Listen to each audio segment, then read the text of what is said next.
Olá, sejam todos muito bem-vindos a mais um episódio do Pod People, um lugar onde a gente se encontra para ver e ouvir gente. Gente que faz, gente que acontece, gente que inspira. Nosso convidado de hoje dispensa apresentações. É o jornalista investigativo mais amado do Brasil. Com vocês, Ulisses Campbell. Tudo bom, meu querido? Tudo bem, Bia? Obrigado. Bom dia. Obrigado pelo convite. Sempre um prazer estar aqui com você. A honra é toda nossa, né? Porque quando você vem, a audiência sobe. Quando você vem, tem sempre novidade. Tem sempre coisas que a gente nunca tinha pensado e que você traz pra gente.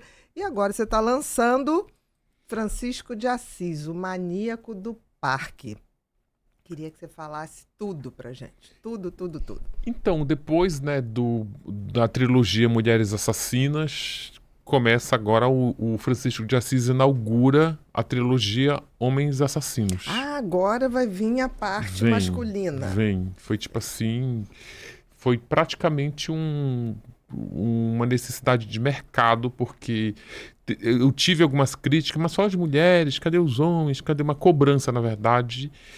E aí coincidiu de que o livro do Francisco ele vem com um apelo jornalístico muito forte, que é a possibilidade de soltura dele em 2028. Logo ali. Que é logo ali. E também por ele ser o nosso maior serial killer, né? Ainda é o maior? Então... Porque tinha o Tiago, né? Não, essa classificação de maior, ela é muito subjetiva, na verdade. Porque eu acho que a mídia considera maior pelo número de vítimas, pelo impacto, que também não é só pelo número de vítimas, mas pelo impacto, pelo medo que ele causava à sociedade. As pessoas têm muito medo do Francisco, muito. E eu acho que de impacto na mídia, ele é o maior. Ele é o maior.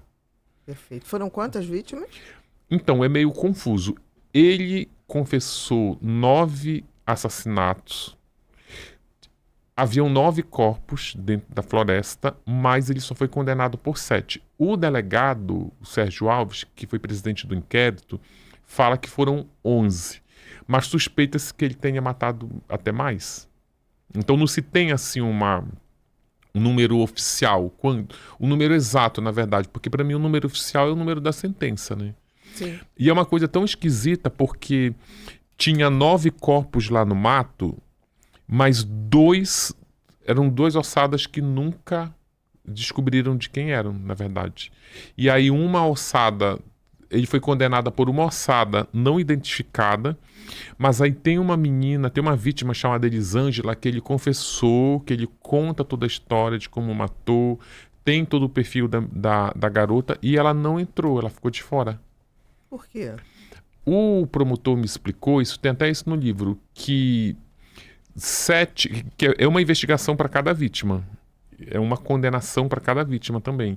E aí ele explicou que ele resolveu só levar à justiça os casos que estavam muito bem investigados. Porque quando você tem uma investigação muito boa, um conjunto de investigação muito bom, aí se você levar uma investigação que não está muito redonda, ela pode contaminar as outras. Perfeito. E aí eles resolveram deixar de fora. Tiraria a credibilidade, né? Agora o que eu não entendo é aí, tudo bem, mas aí tem uma vítima, uma ossada não identificada no meio da condenação, mas enfim, aqueles mistérios da polícia. O que teve de diferente? Porque você vem de um sucesso da trilogia das mulheres, né? Que foi Suzane, que foi Elisa, que foi Flor de Lis. O que você sentiu de diferente nesse livro? O que te despertou mais? Eu achava que eu ia entrar num universo bem diferente, porque eu saí do universo que era basicamente feminino. Só que aí eu vi que o livro do Maníaco continua sendo um livro do universo feminino, porque ele tem um perfil de 2 ou 3, 4 vítimas de perfis assim bem feitos, sabe? De mostrar o passado dessas meninas, o sonho que elas tinham, como que a trajetória delas se cruza com a do Francisco.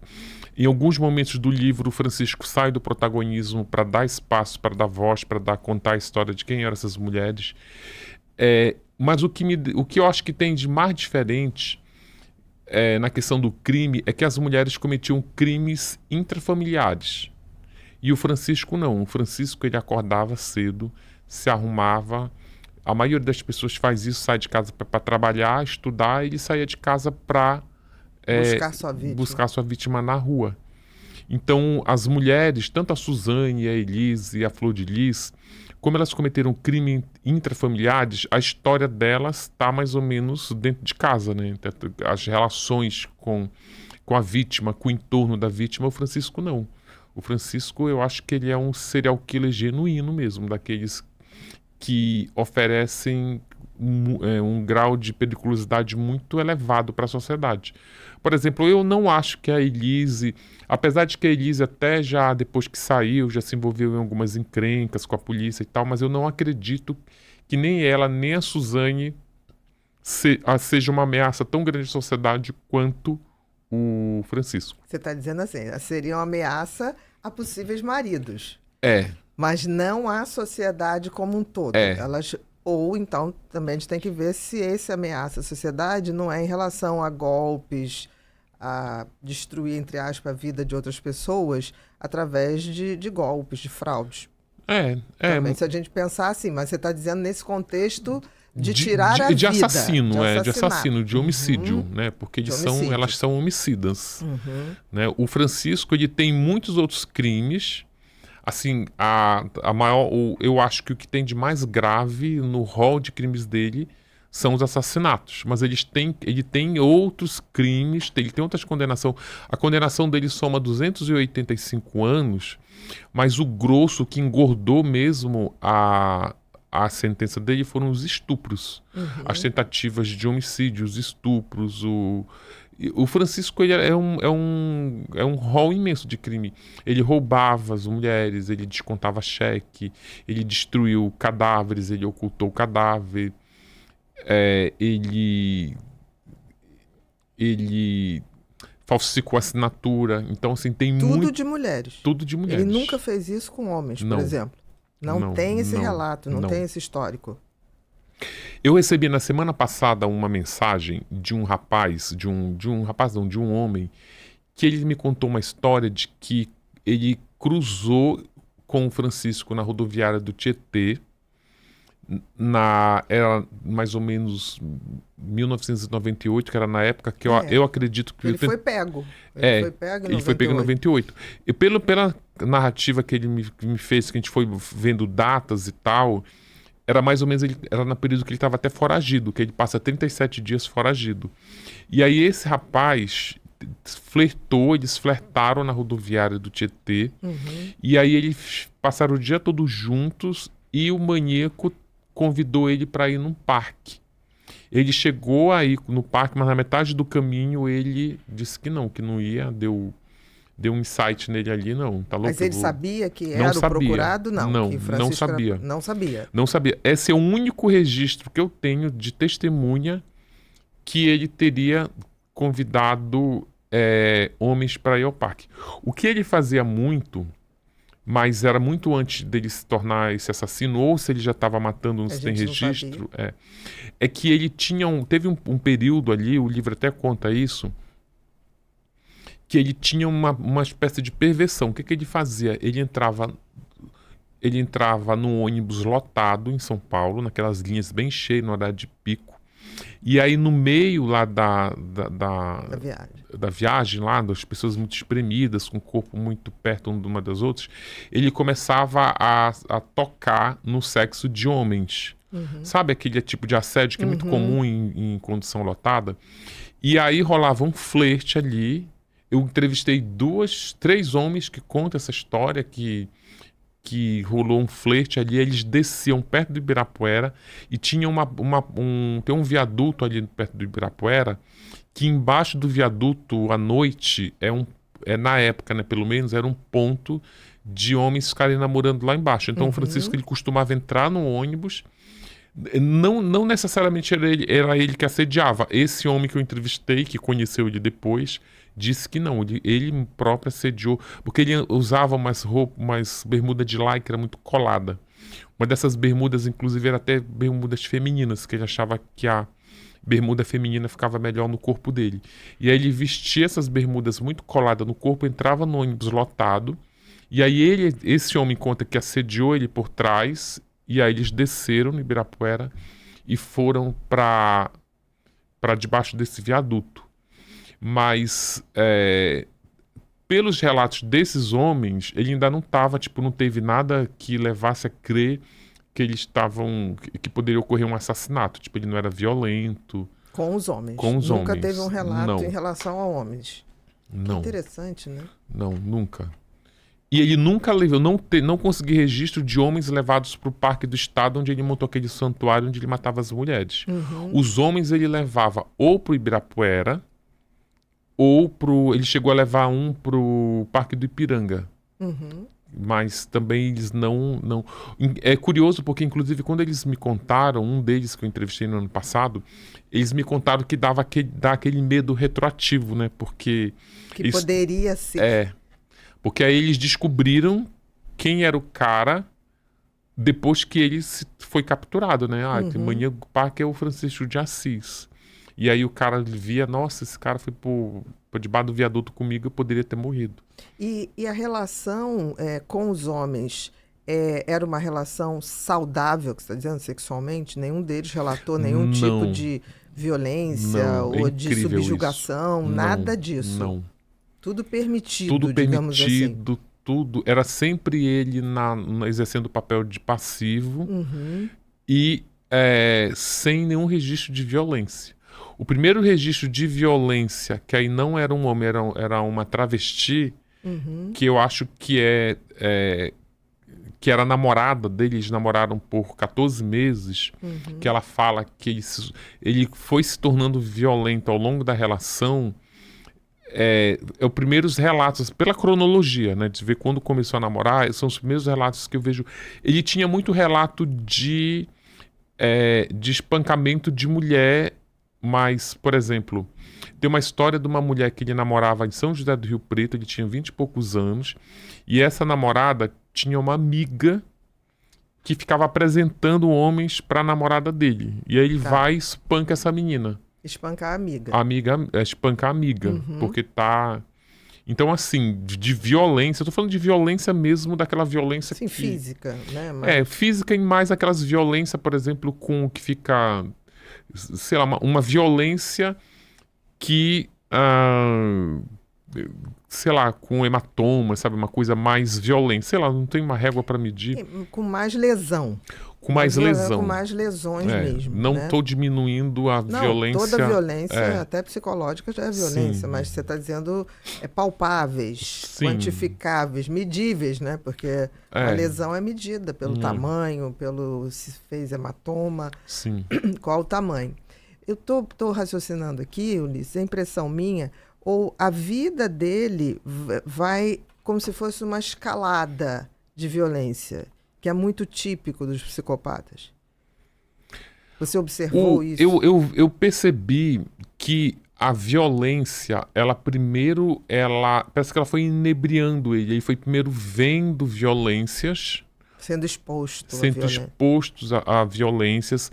O primeiro registro violento que se tem dele é aos 8 anos, quando ele tinha um problema na fala e ele tinha um problema cognitivo de dificuldade de aprendizado. Ele teve esse problema. As professoras da época relatam isso. E aí, como ele repetiu muito de ano e ele já estava numa série, na segunda série, estava todo mundo, os coleguinhas já sabiam ler e ele não conseguia ler nem fazer contas simples, a professora colocava ele para ficar na frente de todos os alunos para escrever as palavras na lousa. Teoricamente, estava tentando dar mais atenção a ele. Teoricamente. E eu até questionei esse tipo de metodologia, e aí ela me explicou que quando o aluno... Que ela fazia aquele ditado de palavras, lembra? Ela falava, pronunciava a palavra e todo mundo anotava, e depois ela pegava para corrigir. E aí ela chamava, quando ela ditava uma palavra, ela escolhia um aluno para ir lá na lousa escrever, que segundo ela... Quando o aluno vai escrever na lousa na frente de todo mundo, ele fica mais pressionado a acertar. Eu nunca entendi isso, né? Eu acho esse método muito arcaico. É. Porque assim, se tem algum tipo de ansiedade, principalmente fobia de exposição, né, que a gente chama, Sim, só piora, sim. né? Mas eu peguei esse método, sabia que também a gente está falando do Peguei maníaco, também. que era da década de... Isso era na década de 70. Mas eu peguei, eu estudei em escola militar, não de ir à lousa ficar escrevendo, mas eu tinha uma professora que ela passava exercício no quadro, a gente copiava, resolvia o exercício, e aí ela corrigia, e ela perguntava, fazia a pergunta, você escreveu, qual a resposta você deu? Aí você tinha que falar a resposta, e aí ela perguntava assim, tá certo ou tá errado pra turma? E a turma que dizia. Entendi, horrível. Que mas... expõe e não ensina. Exatamente. Né? E aí ela mandou ele fazer escrever uma palavra na lousa. Ele errou a palavra, porque ele tinha um problema, ele trocava os fonemas de alguma palavra. A professora falava gato, G-H-A-T-O-T-O. Aí ele ia lá e escrevia tato, com T. Uhum. E aí ela dizia, não, de novo, Francisco, gato. Gente, gato é com quê? Com G. Ele ia lá e escrevia T. E aí tinha uma menina que ficava sentada bem na frente, que ela era considerada a mais inteligente da turma, e a professora sempre perguntava para ela. E aí ela respondia e ele ficava irritado com aquilo. E aí ele, além dele ter essa troca de fonemas, essa né? troca, ele era extremamente tímido. Então, por exemplo, quando ele via que ele estava sendo submetido a esse tipo de humilhação, ele ficava mais retraído. E aí ele era chamado de burro, era chamado de... Eram os piores xingamentos naquela época, né? E aí ele se urinou na calça. Nessa sala. Lá em cima. Na ela frente chamou, na frente de todo mundo.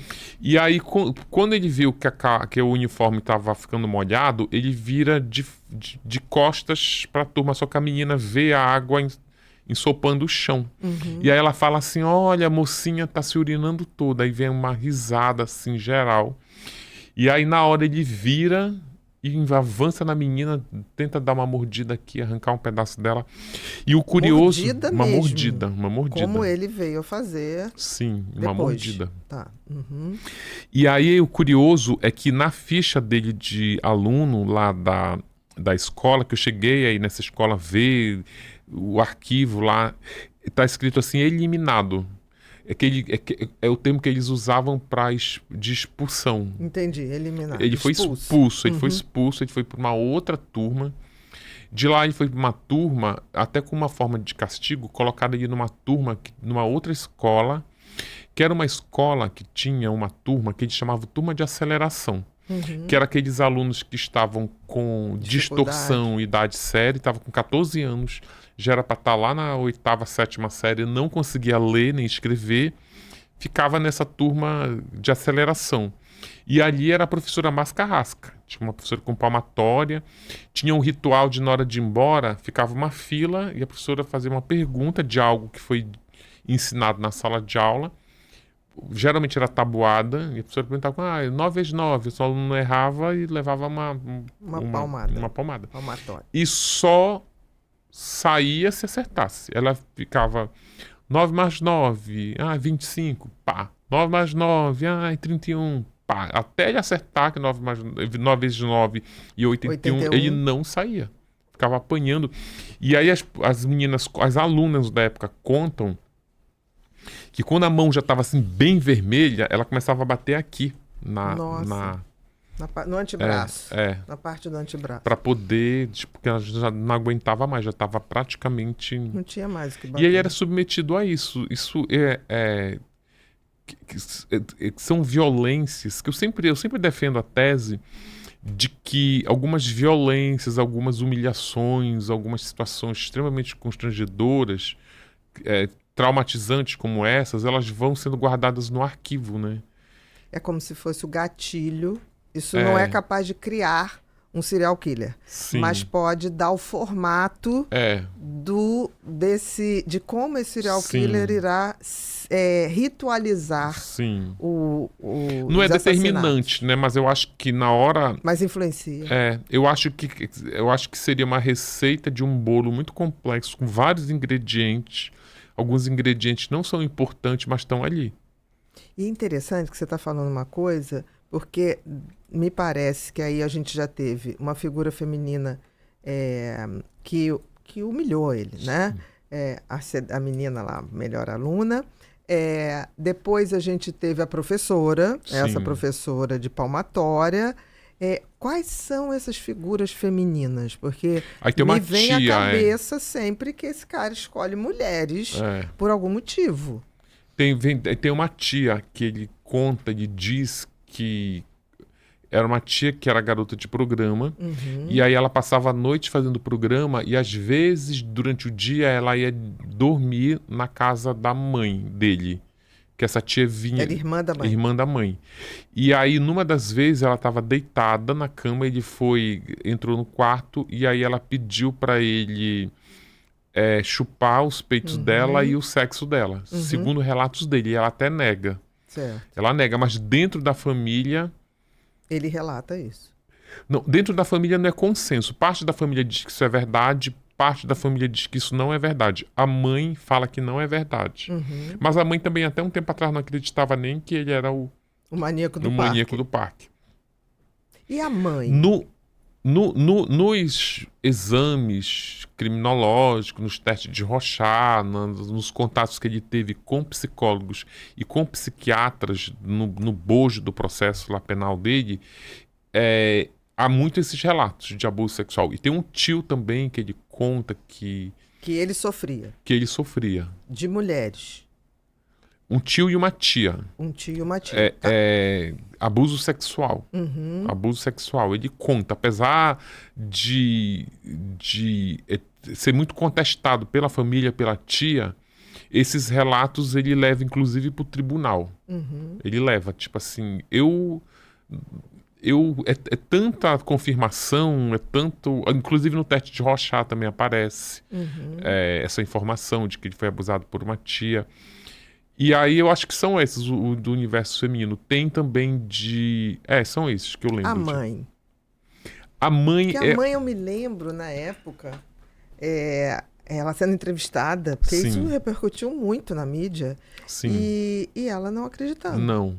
Que era ele. A mãe eu acho o personagem mais complexo que tem em volta dele, a mãe. Porque a mãe é uma história muito louca. A mãe, ela tava com o mais velho no colo, tava com 6 meses. Ele é do meio de 3, Ele é do meio é de isso? 3. Tá. O primeiro, o mais velho, ela tava no colo, bebê de 6 meses, mais ou menos. E aí ela conseguiu, tava amamentando, ela sentia muito enjoo, muita cólica. E aí uma vizinha disse assim, eu acho que você tá grávida. Ela disse, é impossível estar grávida, porque... Tipo, tô amamentando. Tô amamentando e não mantive relações sexuais com o meu marido. Impossível. Ela, não, você tá, não tô, não sei o quê. E aí ela tinha a mãe tinha um avô que era metido, segundo a família, com satanismo. Todos confirmam isso. Todos confirmam isso. O pai da mãe. O pai da mãe. João, o nome dele. E aí o João, não sei como, chegou lá pra ela e falou assim, você tá gerando o bebê do diabo. E aí ela, que já não achava que não estava gerando bebê nenhum, começou a ficar como assim? E aí vem uma narrativa que eu até faço uma nota de rodapé dizendo que a mãe não confirma isso, mas são tantos relatos, inclusive do Francisco, que eu mantive no livro com esse apontamento de que ela nega. Mas aí, quando ela sai de São José do Rio Preto para São Paulo para tentar uma vida melhor com a família... Com o marido e com os outros 2. Deixa ele para trás com este avô. Entendi, com o avô João. E aí esse avô realmente, olha, eu não acredito no demônio, mas se ele existir, realmente esse avô era o demônio, porque ele fazia uns rituais lá com sacrifício de animal. Tem uma história também que o livro traz com muito detalhe sobre um irmão dele, ou seja, vai ser tio-avô do Francisco, que ele engravidou, era um fazendeiro de uma cidade vizinha, que ele engravidou a própria filha de 14 anos. E aí ele vai contar, a menina vai a barriga vai crescendo e a mãe, como assim? Ela tá grávida? E aí a menina fala, não, com quem? Ela perguntou, com quem você transou? Com o papai, só transo com o papai. E aí ela vai tirar satisfação com o marido e fala, não, ele fala, é muito melhor ela ter engravidado de mim do que de qualquer vagabundo na rua. E aí a primeira preocupação da mulher é, mas tu vai me largar? Não, não vou te largar. E eles fazem um acordo ali, então tá. Então tu, contanto que tu durma na minha cama, deixa nossa filha aí ter o seu filho. Então, na realidade, era o tio, avô dele, né? Era um cara que tinha uma relação com a filha e com a mulher. Com a mulher. Era uma trinca, sei lá. Era uma... Aí, mas a história fica pior ainda. E aí, quando se espalhou na família que a menina estava grávida do próprio pai, e a menina era apaixonada pelo pai. A mãe que tentou, não sei se abortar ou sei lá... O neto, que seria o neto. Ela disse que não, que ela queria ter e tal. E aí, quando se espalha na família essa história macabra, o João vai lá com o irmão e diz assim, olha, essa criatura que vai nascer não é nem o demônio, tipo, é uma criatura pior do que o demônio. Superior ao demônio. Superior ao demônio, tipo, e a gente tem que não deixar essa criatura nascer. E aí ele induz, a menina diz que é um consenso ali na família, que não. E aí ele começa, já estava se espalhando a história, e aí o cara, esse tio avô, começa a ficar mais preocupado com a reputação dele. Não que ele se arrependesse de porque ter chegou um engravidado. investigador lá, e disse, porque eles achavam, a história que se espalhou, que chegou lá na polícia, era que a menina teria sido estuprada por um peão da fazenda. E aí ele foi lá e disse, olha, recebemos a denúncia que teve um estupro aqui. E ele fala que não teve. E aí ele dá uma saca de café para esse investigador, que eles plantavam café lá, e o investigador vai embora. E aí daqui a pouco chega o investigador de novo, olha, tem que dar uma saca de café também pro delegado. Porque o negócio tá se espalhando. Tá se espalhando. Aí daqui a pouco vai o delegado lá, olha, ele quer quantas sacas de café? Ele disse, não, agora não adianta uma saca de café, porque parece que chegou lá na Câmara de Vereadores já. E aí ele já tá preocupado com a reputação. E aí o João fala assim, olha, se eu fosse você, que ele também era meu bruxo...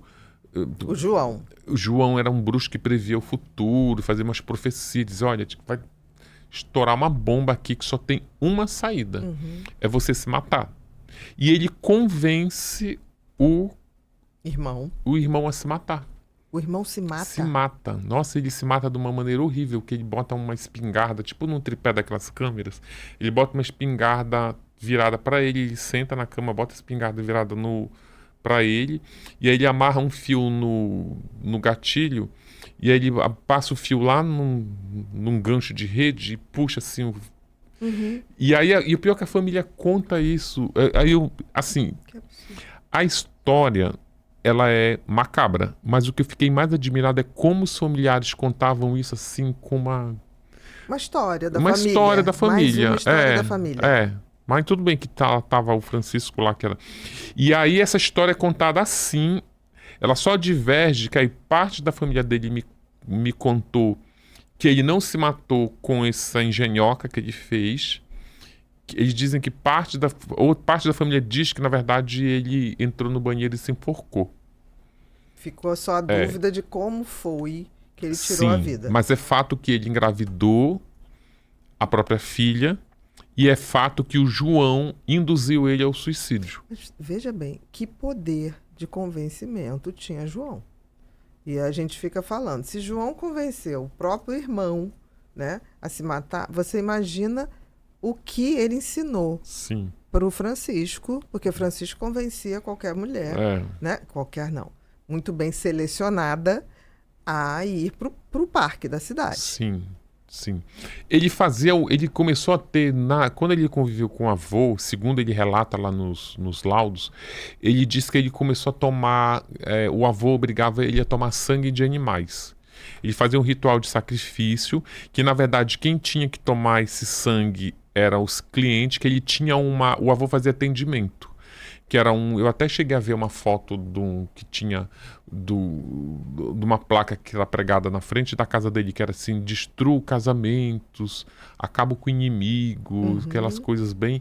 E aí, ele tinha uma... Mas ele era um picareta. A verdade é que ele era um picareta. Por exemplo, ele exigia... Ele recomendava que as pessoas comprassem animais para sacrificar. Ele pedia geralmente galinhas brancas. E ele dava o endereço do lugar, tinha que comprar sempre 3 galinhas. E aí esses animais representavam o inimigo. Então era a pessoa que tinha que matar, e a pessoa tinha... Ele dizia que a força do inimigo estava no sangue. Então ele tinha que trazer aquela força para dentro dele e tinha que beber o sangue. Só que aí as próprias irmãs dele contaram que aí a granja onde ele mandava comprar era dele. Entendi. Então ali já zero credibilidade no tipo de ritual que ele fazia. E aí algumas pessoas não conseguiam matar a galinha, mas não conseguia beber. Aí o Francisco que tomava. Bebia por elas. Bebia por elas. Então, provavelmente, ele cobrava uma taxa. Você não quer beber, mas o meu neto vai beber por você, você paga tanto. Para ele ser o intermediário. Tinha um negócio de passar a energia de um pro outro, aí já fica também num campo que aí eu não acredito, aí já fica... No livro eu até relato isso, porque eu acho essas histórias interessantes, todo mundo gosta de ler, mas ela faz o relato para não acreditar mesmo, porque eu acho isso um absurdo. Ainda tem uma outra coisa também, que aí ele faz umas amizades...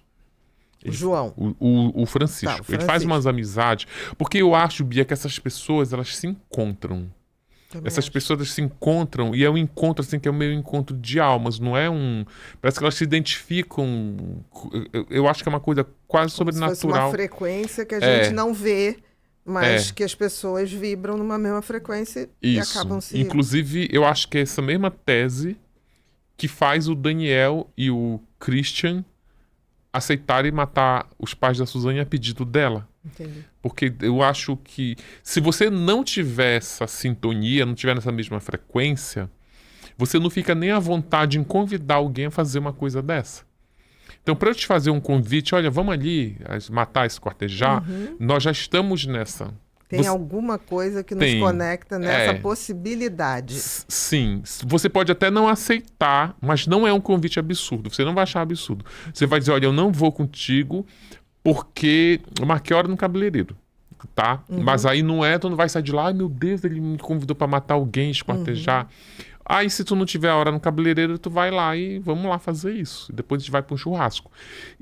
Porque aí ele faz um núcleo de amizades assim. Por exemplo, ele faz amizade com o rapaz, aí ele conta pro rapaz que tu faz o que lá com teu avô? Eu tomo sangue dos animais. Aí a primeira pergunta que o rapaz faz é, mas qual é o sabor que o sangue tem? E ele fala, um sabor assim, assado, meio salgado, meio doce, meio não sei o quê. Mas é igual o quê? Olha, não é igual a nada. É um sabor único.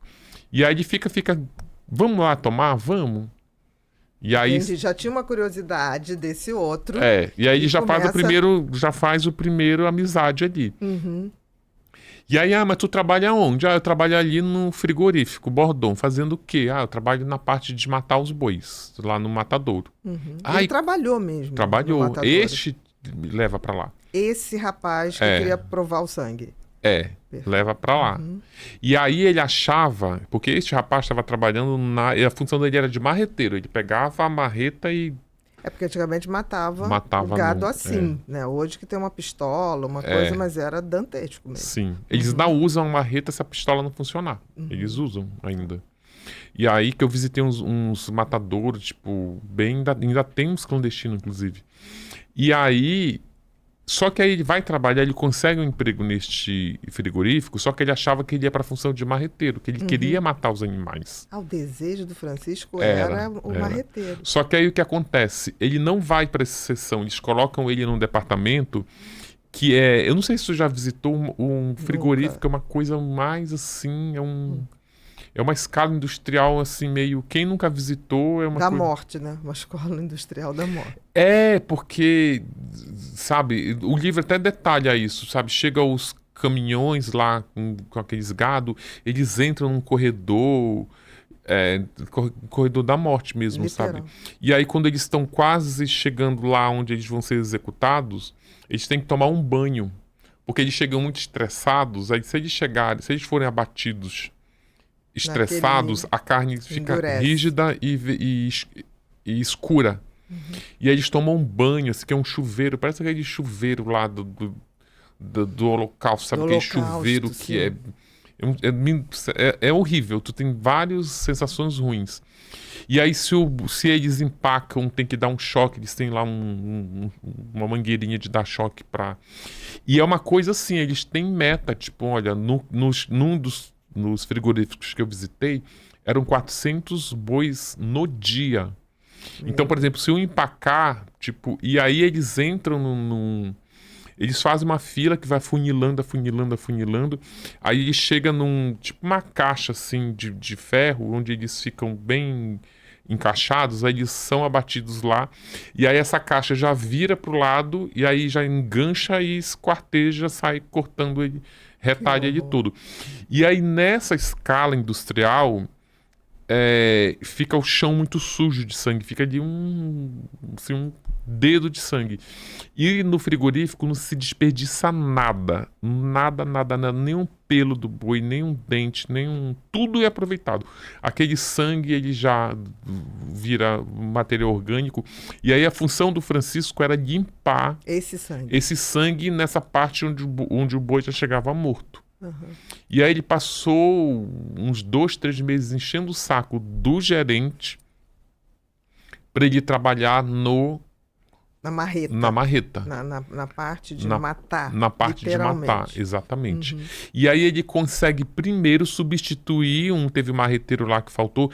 Tem um dia especial na semana, que é quando a demanda aumenta, porque geralmente quando era carne para exportar ou estava perto de algum festival, não sei do que, e aí eles faziam hora extra, começava a trabalhar mais, e aí um marreteiro faltou, e aí o Francisco foi lá, me ensina que eu pego, e ele realmente... Rápido. E ainda tinha esses...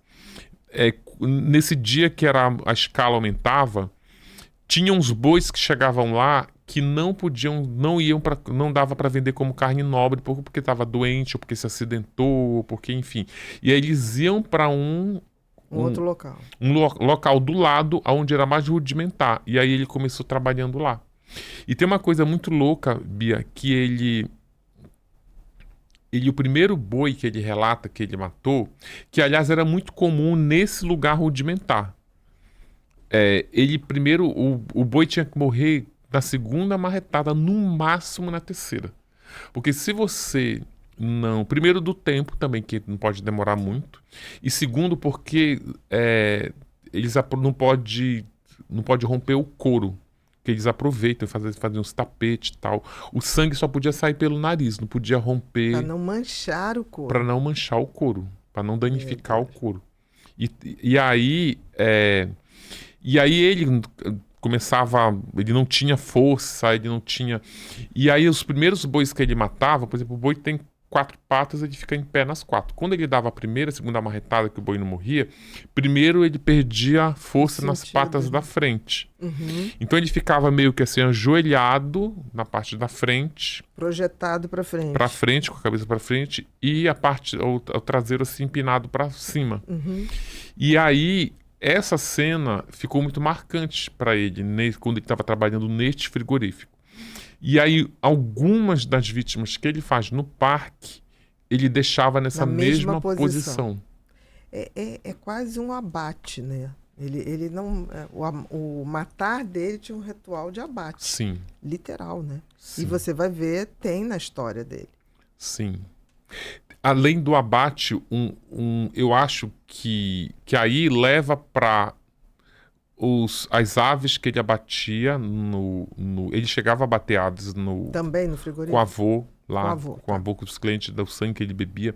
Tinha um lance também lá que eles relatam na edícula do avô, que na hora que tu ia beber, a galinha tinha que ser branca, e na hora que ia beber o sangue, não podia sujar a pena branca de uma gota de vermelho, não podia. Tu tinha que tomar, tu cortava o pescoço da galinha e já colocava na boca o toco lá do pescoço para não podia manchar e as vítimas dele também eram bem limpas, tipo, não tinha manchas, não entre tinha aspas, de sangue, não de tinha. Sangue.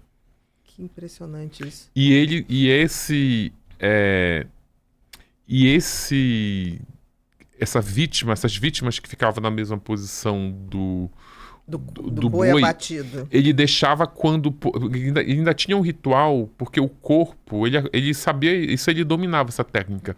Ele sabia as fases do corpo logo após a morte, porque se ele não conseguia deixar essas vítimas nessa posição imediatamente, ele tinha que esperar um momento ali de rigidez cadavérica para ele conseguir deixar a mulher lá nessa posição, e depois que ele deixava a mulher nessa posição, ele ainda fazia sexo com elas. Nesta posição. Nesta posição. Me veio aqui uma questão. Você vê que na história dele tem todos os motivos porque ele foi um serial killer desta forma, né? Desse ritual de sangue, de subjugação animalesca mesmo. Agora, esse avô, fiquei impressionada com o João. O João, ele ganharia alguma coisa com a morte do irmão? Eu acho que ele... Porque ficou uma mulher... Não, então, eu acho, aí já é uma avaliação minha, sim. O que eu acho é que ele ganhava uma certa notoriedade porque se tu for ver, ele está resolvendo um conflito... da cidade. Religioso, né? Não, vai nascer o filho de uma pessoa que é pior, vai nascer alguém pior do que o demônio, mas eu vou impedir que esse... Porque ele conseguiu convencer a família de que não era mais o filho do demônio. Porque quando ele chegou a primeira vez para resolver, que ele foi chamado para resolver, ele disse assim, olha, essa criatura só morre, só desaparece em duas alternativas. Ou ela aborta, ou ele morre. E aí disseram, não vai ser nenhum nem outro. E aí ele resolve que o próprio pai lá resolve que é melhor ele morrer, porque ele começa a ver que a reputação dele vai... Tá muito abalada. Tá muito abalada, vai ser preso. Então não foi nenhuma tomada de consciência, foi quase uma vaidade, porque a imagem dele estava Mas muito ele era abalada. chamado muito para isso, assim, tipo, ele fazia exorcismo, por exemplo. Então eu acho que ele, como bruxo, como feiticeiro, ele ia resolver esse problema ali, tipo, tanto que a família conta de forma marcante, assim. Como se ele tivesse resolvido um problema. Como tivesse resolvido o problema. Mas ele não fez isso quando disse para a própria filha que ela estava esperando também um mensageiro do diabo. Porque ele fala isso do Francisco, ela vai para São Paulo com os 2 filhos e o marido, né, o esposo, e deixa ele. Teve algum momento que teve assim, não, já que o diabo, você entende de diabo, fica com ele. A mãe, ela me contou isso, a mãe do Francisco me contou, que aí depois, porque aí, avançando um pouquinho mais a história, o João, o avô do Francisco, tenta matar a própria mulher com uma foice, ele não consegue. A avó dele. A mãe... A avó do Francisco. A avó do Francisco. O João tenta matar, e aí ela não consegue, aí ele vai e chega a responder por lesão corporal, e aí ele foge com a vizinha, e ele comete um outro homicídio. Eu sei que depois que ele tentou matar a própria mulher e fugir com a vizinha, e tentou matar um outro cara, aí a família chegou à seguinte conclusão, na verdade, o demônio é este homem. Era o João. Era o João. Na cabeça, isso a dona Helena me contou, a mãe do Francisco, e o Francisco também conta isso para os psicólogos e psiquiatras, que depois que o avô morreu, o demônio encarnou nele. O Francisco recebeu a maldição. Entendi. Depois que o avô morreu. Depois que o avô morreu... Isso ficou uma coisa entre a família aceitar. Eles aceitaram como uma verdade. Aceitaram como uma verdade. Inclusive Francisco. Inclusive o Francisco. Não, tem uma pergunta que é muito curiosa, que o juiz, no tribunal do júri, o juiz pergunta assim, me fale dessa força maligna que você diz que tem. Ele fala, olha, quando era criança, tinha uma criatura assim assado, que aí eu sonhava com ela, e depois eu fui entendendo que essa criatura não estava nos meus sonhos. Essa criatura sempre esteve dentro de mim, depois que meu avô morreu. Essa criatura passou a ocupar primeiro meus sonhos, depois passou a ficar dentro de mim. E aí o juiz faz mais uma pergunta assim, e você tem medo dessa criatura? E aí ele fala assim, olha, eu já tive muito medo dessa criatura na época que ela me assombrava nos meus pesadelos, e aí eu acordava, ia para debaixo da cama, ia dormir com a minha mãe, mas aí depois que essa criatura entrou no meu corpo, eu passei a ter medo de mim e de mais ninguém. Então ele realmente acredita. Aí, já só para corrigir o tempo verbal, ele acreditava nisso. Que aí depois que ele foi preso, que aí também isso acontece com todos os presos, né? Não é especial do Francisco. Aí eles entram em religiões evangélicas, lá dentro da cadeia, depois que ele encontra Jesus, que ele se converte lá para alguma religião, no caso dele foi para a Igreja Universal, e aí ele diz que o demônio saiu. Ai, exorcizaram, estou sem o demônio. É curioso porque aí eu perguntei pro promotor, mas vem cá, ele não falou que era o demônio que matava, que não era ele? Aí o promotor falou para mim, e quem prende o demônio? Exatamente. Aonde? Qual é a jurisprudência do demônio? Né? Tipo assim. Mas aí é cheio de misticismo, assim. Tem essa questão que ele dizia, ele sustentou, ele tentou, que aí ele começou a ter umas teorias assim tão absurdas e religiosas e místicas, que aí as advogadas, na época do tribunal, tentaram emplacar a tese da inimputabilidade. Não, ele deve ter se fosse uma psicose, né? Que ele saia fora da realidade e entraria na questão que ele não pode responder. Exatamente. Só que ele foi aí ele foi submetido lá a vários procedimentos, tratamentos, exames, e aí chegaram à conclusão que ele era semi-imputável. Não conseguiram a inimputabilidade. Só que aí quando ele vai para o tribunal do júri, eles derrubam até a tese da semi-imputabilidade. E aí ele acabou que ainda conseguiu, ainda defendeu a tese de que não era eu, que era um espírito, mas aí lá ele consegue abrir mais o leque, que aí começa, não era o demônio, não era o demônio. Quando eu era criança, entrou uma farpa no meu ouvido, essa farpa ficou lá, e aí diziam que eu ia morrer, porque eu tinha um negócio no cérebro, e aí a minha mãe fez uma promessa para São Francisco de Assis, que se aquela farpa saísse do ouvido, ela vestiria ele lá com aquela roupa do São Francisco, como é o nome? É aquela mesma roupa marrom que tem aquele cinto de corda branca. E aí, Os franciscanos. Só que aí ela nunca conseguiu pagar essa promessa, porque ela se separa, ela deixa ele pra trás.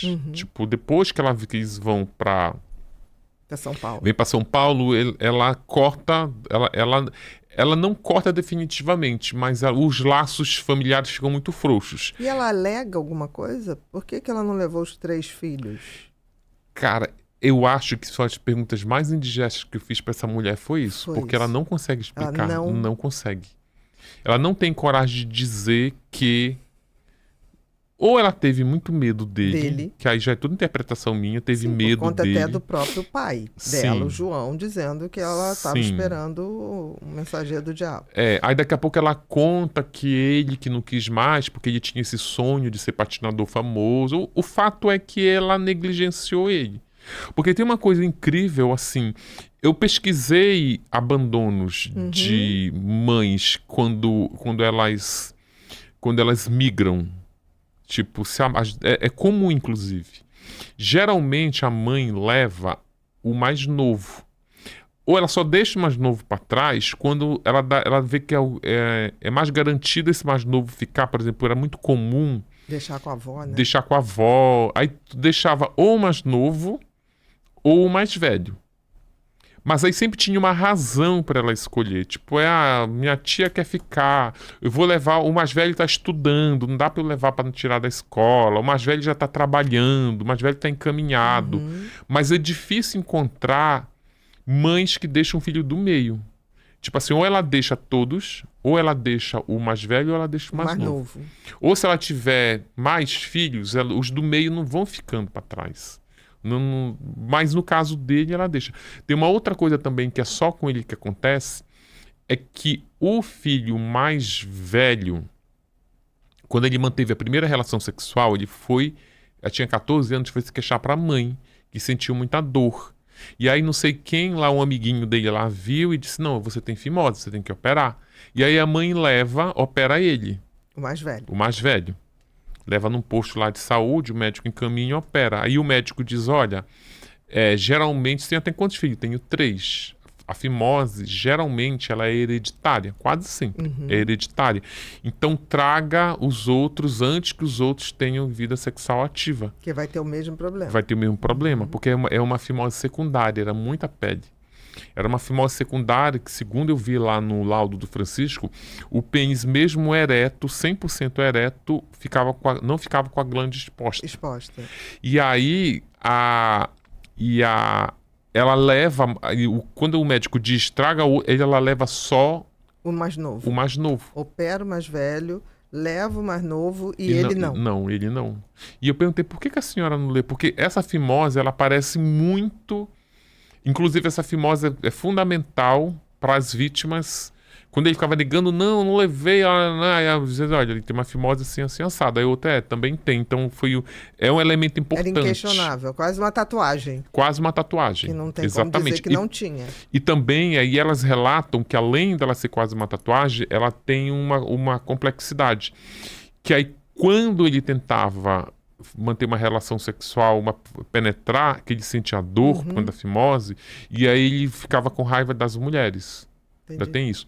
E aí a mãe, quando eu pergunto, por que a senhora... mesma raiva que fez ele grudar na amiguinha lá, Sim. Na amiguinha não, na coleguinha de sala, quando falou que ele estava todo mijado. Estava todo mijado, exatamente. E aí eu pergunto, por que a senhora não levou ele? E aí ela fala, ele nunca se queixou. Ué, mas não precisava se queixar. Pois é. Por isso que... Não precisava se queixar. Era um fato, tanto que o médico traga os 3. Tem uma outra coisa também, que aí tu pode até... Eu queria até que tu fizesse uma análise, que é... Ela conta, isso é relatos dela, ela conta que ele teve dificuldade para andar e para falar. Chegou ao cúmulo de... que eles são uma escadinha, né? O mais velho, o Francisco e o mais novo. O mais novo, que é um ano e pouquinho mais novo que o Francisco, ele andou e aprendeu a falar primeiro que o Francisco. Quando o mais novo já estava pedindo as coisas verbalmente, o Francisco ainda ficava pedindo as coisas, apontando e emitindo uns sons que ninguém entendia. Por exemplo, se ele quisesse água, ele começava e apontava para o filtro de água.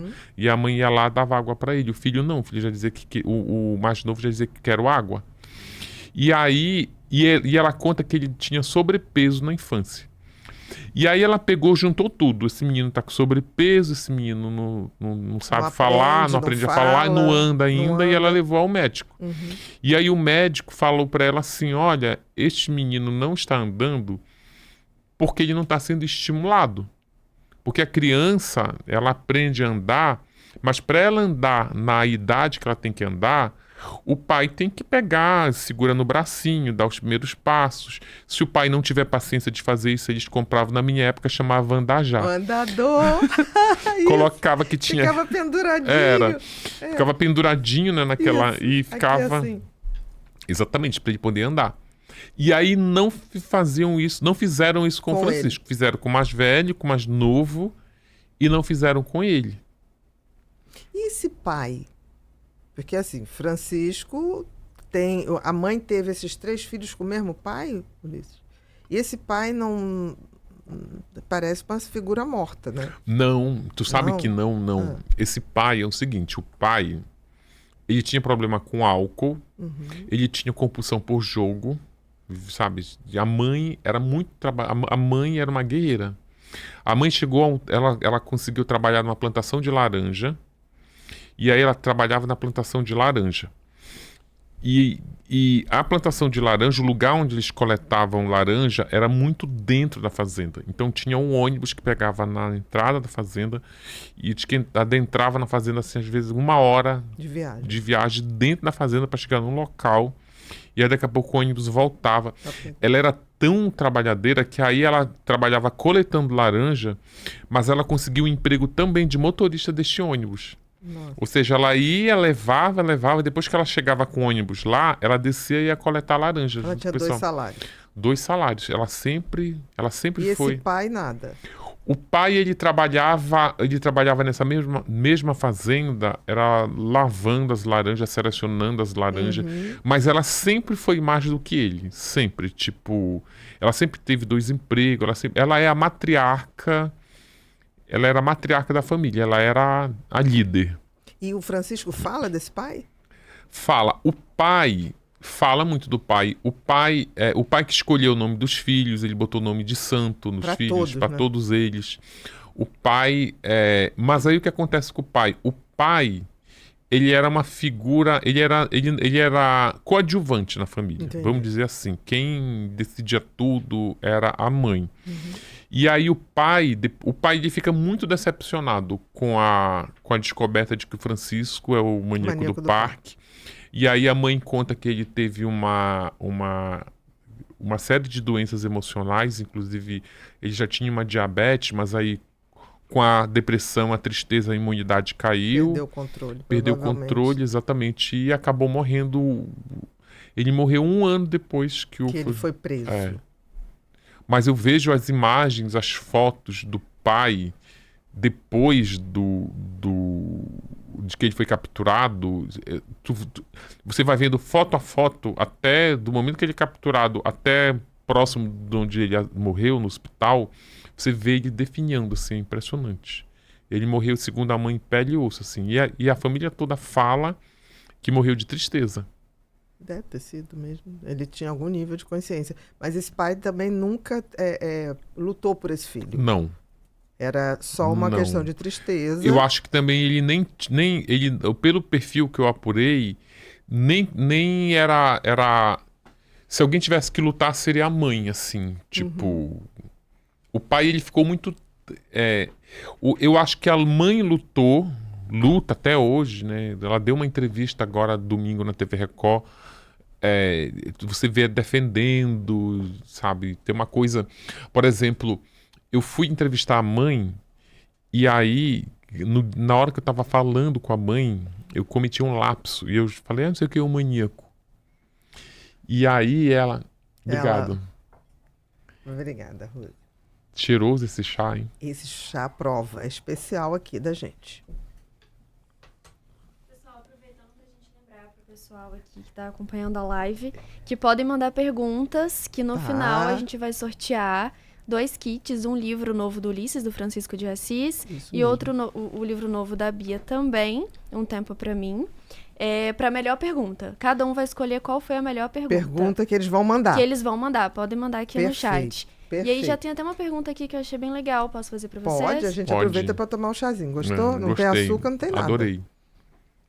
Ulisses, qual a parte da história do Francisco que deixou você mais mexido?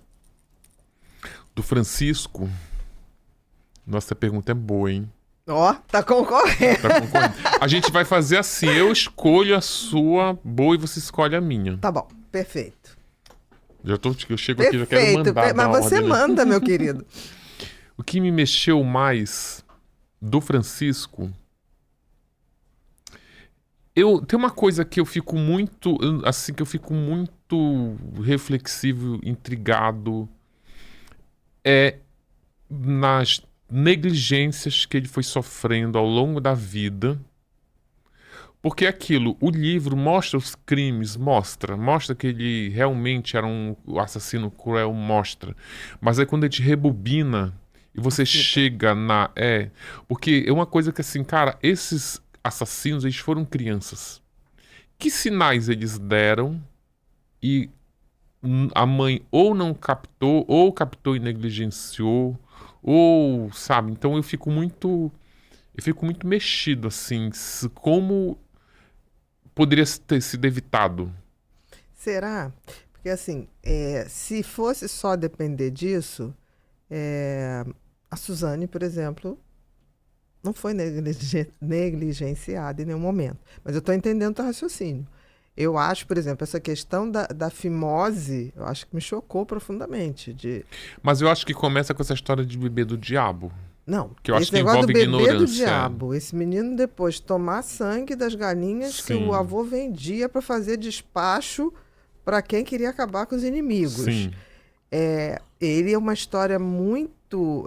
se a gente fosse fazer uma linha do tempo, o Francisco era previsível que alguma coisa ia ser muito ruim. Quando eu falo evitar, não é tipo... Eu acho que esse monstro, sei lá se herdou do avô, esse monstro estava dentro dele. Né? Pode ser a psicose, esse monstro estava dentro dele. Mas ele podia ter sido contido. Entendi o que você está falando. Por exemplo, eu acho que ele poderia ser contido antes dele matar. De outra forma. Eu acho que se manifestou. Mas, por exemplo, a família, se manifestar uma criatura dessa, um adolescente, uma criança que já tem... eu já considero isso tendências de violência. Essa pessoa não vai, né? Essa pessoa não vai ser outra coisa. Ela vai ser um assassino. Porque, por exemplo, a reação que ele teve com a colega, sim. Se ele fosse só um menino tímido, ele sairia correndo ali. Ele não teria esse enfrentamento desse nível. Né? Porque assim, o que você entende do tímido? O tímido, ele não quer se expor. Mais do que tímido ali, ele tinha uma fobia mesmo. Talvez pela deficiência de aprendizado que ele tinha, por tudo isso. Né? A gente justifica. Mas a forma como ele vai para cima da menina, nessa coisa da mordida, a gente questiona um pouco por que desta forma. Eu acho que isso evolui. Isso vai evoluir. Eu acho. Ele foi num crescente. Eu lembrei agora de uma história do livro da Suzane, que eu já contei essa história, inclusive aqui, eu acho, mas vale repetir. Que é uma psicóloga que tem lá em São Paulo, que ela só trata violência infantil. E aí ela me contou uma história de 2 meninos, que inclusive são gêmeos, um menino e uma menina gêmeos. Quando eles tinham 12 anos, eles ganharam o que eles pediram.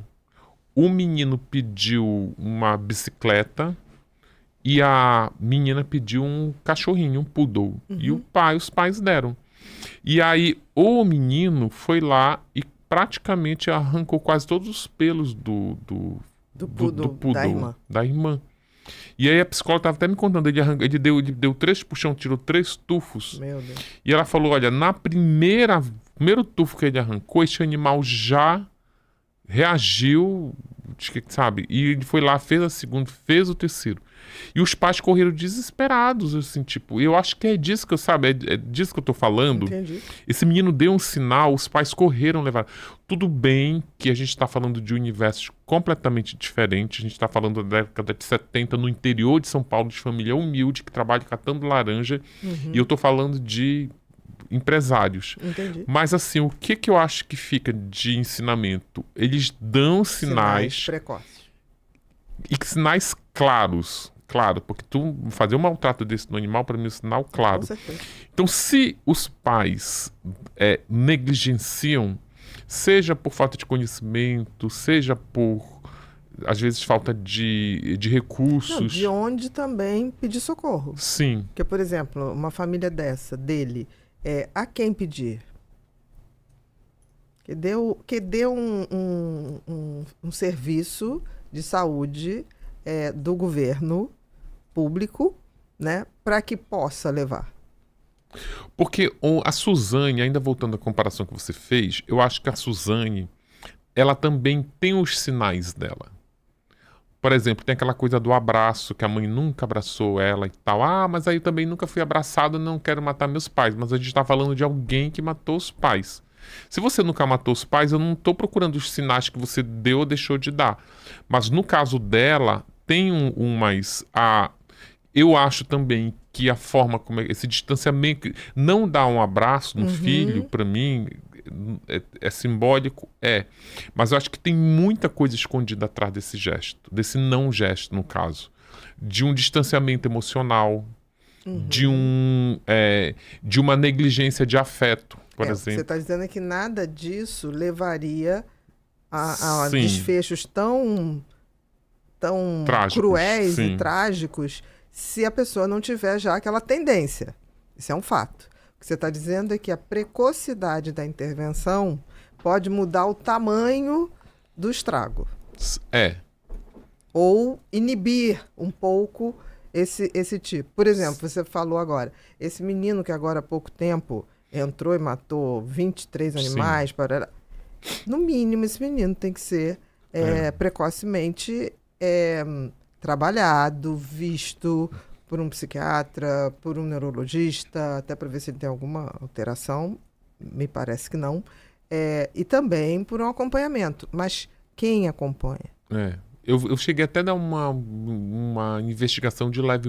Este menino foi abandonado pela mãe, deixou deixou com a avó, e aí estava já pressionando a avó para saber por que ele foi abandonado, cadê meus pais. Tem um outro, por exemplo, eu lembrei agora, com a comparação que você fez com a Suzane, do Dahmer e os irmãos Menendez. Né? Lá nos Estados Unidos. Nunca, né, o que eu acho que tem de mais forte ali, claro, depois dos crimes do Dahmer, por exemplo, é que a mãe nunca pegou ele no colo. Você lembra? Nunca pegou ele no colo. Tipo, era o pai meio que cuidava. O pai que cuidava e o pai que até o fim, eu acho que visitava. Sim. Né? Sim. Em que, inclusive, tinha o pai que ensina. Muitas das coisas que ele faz ali foi o pai que ensinou, Exatamente. né? E os Menendez, tudo bem que é um outro extremo, né? Uma outra, que eram os pais ali completamente perturbados. Mas eu acho que sempre tem laços frouxos. Entendi o que você está falando. Laços frouxos. Então... é o que mais respondendo... Como é o nome da pessoa que fez a pergunta? Como é o nome da pessoa, Mi, que fez a pergunta? Que aí... Só um minutinho. Foi a Marcele Silveira. Marcele Silveira. Eu acho que... então são os laços frouxos que quando a gente vai para trás, você sempre encontra esses históricos, sabe? Eu nunca vi, pelo menos dos casos que eu pesquisei, com os especialistas que eu conversei, é difícil, eu nunca vi assassinos cruéis ou perversos, já com histórico de agressão, de perversidade, com uma constelação familiar. Entendi. Saudável, ou funcional, no sentido de cada um exercendo seu papel. Exatamente. Funcionalmente. Perfeito. Sim. Você acredita que essa psicopatia foi ensinada pelo fato dele ter sido condicionado, ensinado e principalmente acreditado nela? Bom, essa é com a Bia. Essa pergunta é pra Bia, né? Não colocou pra... Não, mas pode falar. Não, imagina, essa aí eu nem me atrevo. Olha, eu acho que foi isso que você colocou já. É uma combinação muito complexa. Não é assim, é isso e só isso. Eu acho que ele alguma tendência a isso ele tinha. Se a gente for botar aí, vamos na genética, esse avô João é uma genética, né? É indiscutível. Porque ele não era um bruxo, ele era um perverso que se disfarçava de bruxo para poder exercer mais poder. Sim. Né? Poder financeiro, como poder também psicológico sobre as pessoas. A ponto de fazer o irmão se matar. Então não era pouco essa manipulação. Mas eu acho que esses dados, né, de trabalhar no frigorífico, esse fato em relação à menina, a coleguinha, o fato da mãe, né, teve uma não sei se falo de displicência, ou teve um tratamento desigual, é o mínimo que a gente pode dizer. Eu acho que isso acabou formatando como essa maldade foi se moldando. Então, por que? Dá para entender porque as mulheres. Porque esse ódio das mulheres. Né? Não tem ninguém ali. Dá para entender essa questão do sangue. Você vê um garoto que tomava o sangue que tinha que ser das galinhas, que o avô mandava matar para destruir os inimigos, beber, depois que tirava o pescoço, e ali beber como se fosse um drink. Sim. É dantesco. Assim, eu acho que ele foi... A forma da psicopatia dele foi muito moldada pela história dele. Acho que sim. Não tenho dúvida. É o único fator? Não é o único fator. Tem um fato que agora que eu acho que corrobora com essa resposta e com essa tese levantada da Tamires. Tamires, né? Que é também Tamires Araújo, que é os dois irmãos dele, nenhum matou ninguém, mas ambos têm passagem pela polícia. Que ele já tinha também, né? Que ele já tinha, Ele escalou. Ele escalou, E exatamente. eles dois não escalaram. Então, isso Sim. que a gente está falando. O máximo que chegou, que é o mais velho, foi tráfico de drogas, que chegou a ter condenação, assalto a carro, com a mão armada. Mas, tipo, não tô aqui Diante comparando... dele, né? Não escalou. Não, mas isso então que a gente está falando.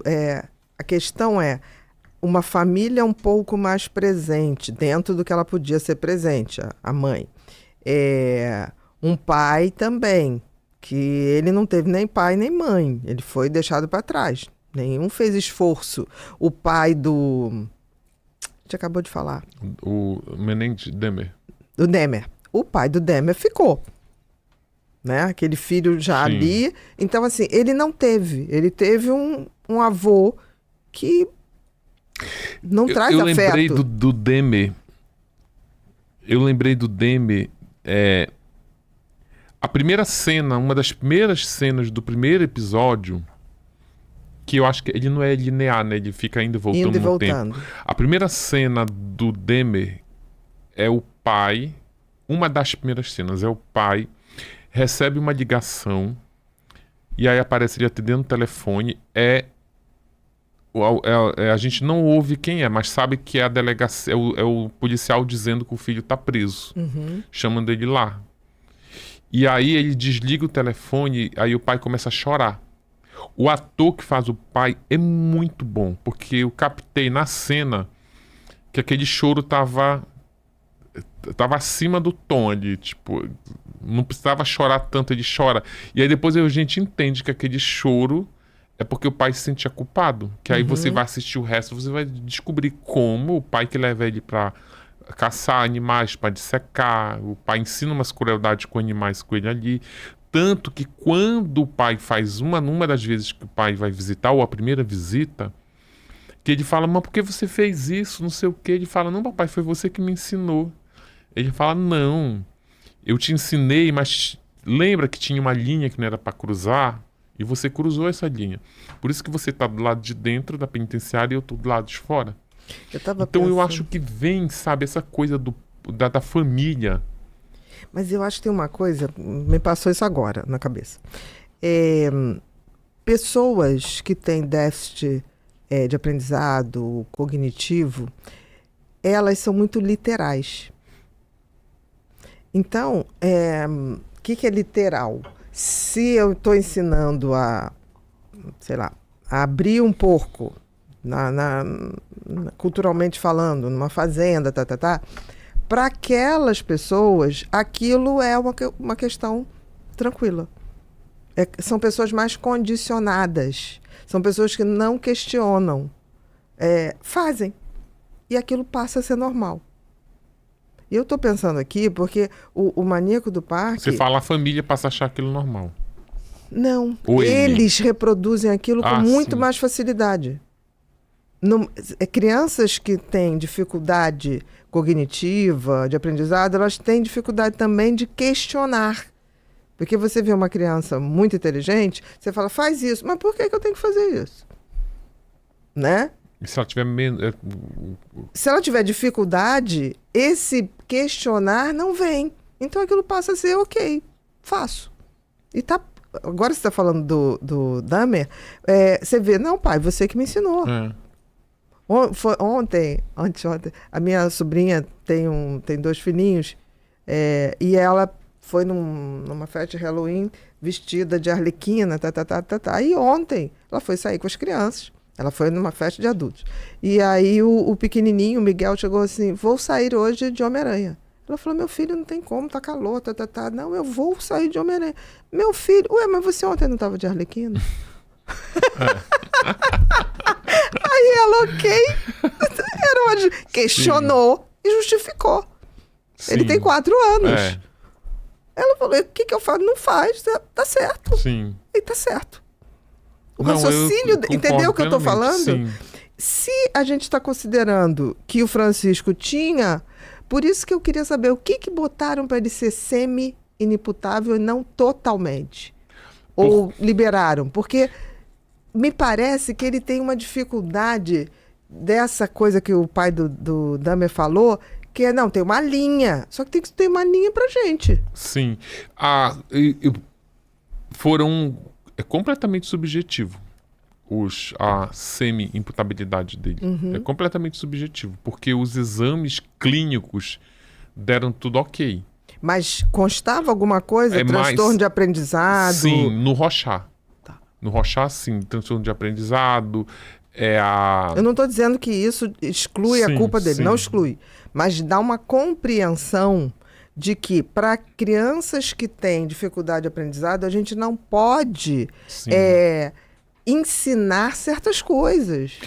Ele é espertíssimo, o Francisco, porque eu lembrei agora que quando ele foi preso, que ele assumiu, confessou tudo, e aí começou dezenas de advogados começaram a procurar por ele, advogados renomados e não renomados começaram a procurar por ele, porque a causa era de mídia, eu quero pegar tua causa, meu escritório, quero espaço lá no Jornal Nacional para falar do caso. E aí ele espertamente ele mesmo fala pro delegado, olha, eu só vou receber na cela advogada mulheres, eu não vou receber nenhum homem, porque se eu sou acusado de matar mulheres, eu quero ser defendido por uma mulher. Mas eu não estou dizendo que ele seja... Essa inteligência... Mas existem tipos de inteligência. Mas tu acha que esse nível de inteligência Tu acha que uma pessoa inimputável ou uma semi-imputável teria esse tipo? Porque eu te confesso também que eu não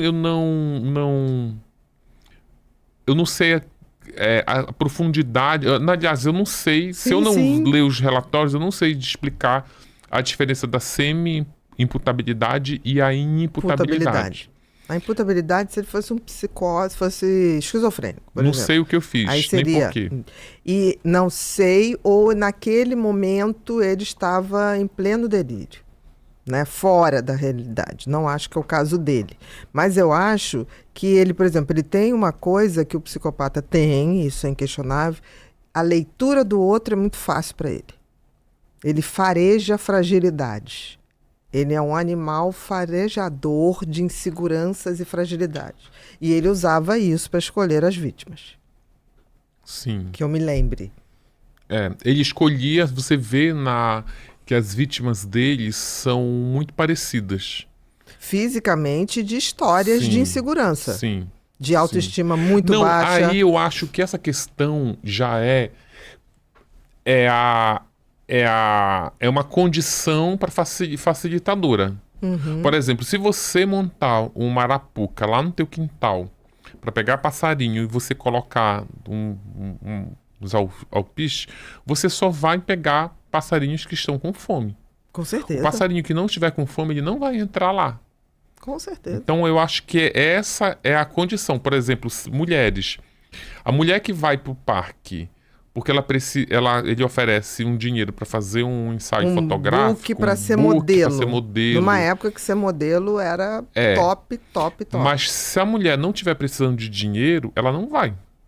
Ela não vai. Ou se ela não tiver essa vaidade de querer ser modelo. É isso que eu tô falando. A vaidade, esse sonho, esse desejo. Sim, mas verdade seja dita, ele levou para o parque, ele convidou para o parque cerca de 100 mulheres. Só foram ali no parque, aliás, até mais de 100. Que foram convidadas. Convidadas. Mas aí 23 aceitaram o convite. Dessas 23, 9 morreram. Então, se você for ver de 100 para 23, a maioria não aceitou o convite. Então aí, se elas não vão aceitando, não vão aceitando, você tem que refinar o seu método. Não é igual, é quase de vender. Mas ele não refinava. Não, aí ele refinou, aí eu acho que ele refinou, porque aí, isso para mim é refinar. Por exemplo, o que ele começou a fazer espertamente? Ele foi, em algum momento, ele foi para o centro de São Paulo. Tinha uma época, eu não sei se tinha muito aqui no Rio de Janeiro, mas tinha uma época, principalmente na década de 90, em que tinha muita crise, a crise estava maior, que tinha uns homens placa. Lembro. Aí os homens placa anunciavam assim, temos vaga. E aí ficava dando panfleto. Aí a pessoa pegava o panfleto. Geralmente temos vaga para vendedor. Aí já pegava o panfleto, a loja estava ali naquele centro. A menina ia lá se candidatar para a vaga. Se eu quero convidar uma mulher para ir para o parque, para dizer que vai ser modelo, que é o cachê é R$300, eu vou convidar essa menina que está pegando um panfleto de emprego, porque essa menina precisa de dinheiro. Faz sentido. Né? Eu não vou chamar para ir no parque e ganhar um cachê de R$300 uma mulher que saiu da loja cheia de sacola de roupa, porque essa mulher tem dinheiro. Qual é qual a probabilidade de qual vai aceitar o meu convite? Uma probabilidade é da mulher que está precisando de emprego. Então eu acho que isso é refinar, agora claro, refinar no universo cognitivo dele, né? Porque se ele fosse muito mais inteligente, ele refinaria mais. Mas você vê que ele refina vendo exemplos. Ele não é o cara que cria possibilidades. Sim. Por isso que eu tô falando. Mas é por isso então que eu falo que é no limite da inteligência dele, né? Exatamente. Então, se ele viu aquela plaquinha, por que que... E um outro, por exemplo, também, que aí, por exemplo, as meninas que eu entrevistei, todas elas estavam com a autoestima baixa. Uma porque perdeu o emprego. Essa mulher que tinha perdido o emprego, ela perdeu o emprego porque o gerente, ela era vendedora numa farmácia, e o gerente disse para ela que ela trabalhava no salão, que ela tinha que sorrir. E ela dizia, olha... não, tu tem que trabalhar sorrindo. Se você não trabalhar sorrindo e ficar com essa cara amarrada, você vai ser demitida. E aí a subgerente, que era amiga dela, diz assim, fulana, tu tem que rir mesmo. Não, mas eu não consigo. Força riso. Abre a boca e ri, mostra os dentes. Porque tá cheio de candidata lá fora com um sorriso de orelha a orelha. Então sorri. Só que aí você forçar uma emoção que você não tem, isso acaba com o emocional da pessoa. E aí ela não suportou, acabou sendo demitida porque ela foi considerada triste. Ele ainda dizia assim, nossa, essa mulher não passa um batom, vem com essa cara branca trabalhar. E a gente aqui vende remédio para pessoas doentes, chega aqui encontra uma outra doente. E aí, quando ela tá saindo Depois de ser demitida. Ela já estava saindo do exame demissional. Porque o médico que fez o exame demissional dela até depõe no tribunal. E aí ela é abordada pelo Francisco dizendo que ela é linda, que ela é a pessoa mais bonita que ele viu no dia, teu sorriso é lindo. Então, assim, levando em conta que ele abordou muito mais de 200, mas essas 9, ele foi Ele conta... tem uma coisa, assim, que eu acho incrível. Eu vou até mudar minha resposta o que mais me deixou intrigado, né? Eu estava ainda fazendo Mulheres Assassinas, atualizando um box. E eu já estava fazendo a pesquisa do Francisco. Já estava com todo o processo lá. E aí eu fui dar uma descansada das Mulheres Assassinas. Eu vou dar uma lida aqui no processo do maníaco. E eu peguei a primeira peça, que é o inquérito. E peguei o depoimento dele. A primeira pergunta que o delegado faz é assim: Francisco, tu é um homem feio. Eu lembro. E tu só levava mulheres... O que tu tinha? Qual era a tua lábia? E aí ele fala assim, eu tenho um poder de identificar na rua mulheres com autoestima baixa. E ele falava, para de papo furado, que história é essa? E ele fala, essas mulheres estão na rua andando olhando pro chão baixo, e com os ombros arqueados. Aí eu li aquilo, ainda estava lá atualizando as mulheres, falei, gente, que idiota, que papo furado, que não sei o quê. Só que aí quando eu fui já mergulhar na pesquisa, ele realmente tinha esse poder.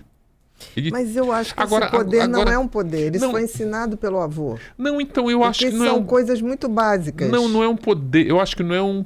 Não era um poder. Era uma percepção que foi passada para ele. Eu acho que isso é modus operandi mesmo. É aquela coisa assim, ó... é porque é difícil até... Eu acho que pra gente acreditar ou concordar ou achar que isso é correto, eu acho que a gente tem que até que entrar na pele dele. Porque, inclusive, é difícil. Porque o cara sai de casa, Bia, pra recrutar uma mulher pra levar pro parque e matar. Né? Eu saí de casa... Torturar e matar. Eu saí de casa para vir para cá, fiquei na linda paisagem ali da praia e fiquei olhando, então, sabe? Então eu acho que até o objetivo com que você saiu de casa muda a tua percepção, tu tá olhando para tudo que tá ao redor. Sim. Os teus desejos, o teu olhar tá para onde? Então eu acho que se ele sai para isso, e ele saía ele saía todo dia. Então, é porque às vezes a gente falar que é o poder, que é refinado, eu acho que até tentar colocar ele numa categoria que ele não tá. Não, eu tô botando, pelo contrário, Ulisses, o que eu tô dizendo é que isso, ele tem uma inteligência estreita, só que tem que ele foi muito bem reforçado. Sim. Esse João, o avô, eu tenho certeza que falava, olha, mulher que você tem que pegar é a mulher que está insegura e não sei o que, você vai ver, elas estão com o ombro assim. Porque esse cara dava consulta. Uhum. Então esse garoto ouvia. A sensação que me dá é que por ele ter ainda, além, é um psicopata, não tem dúvida, mas com um nível de dificuldade, ele foi pegando coisas que foram colocadas como verdade e foi fazendo. Sim. Como o Dahmer falava pro pai, você me ensinou. Ele não tá mentindo.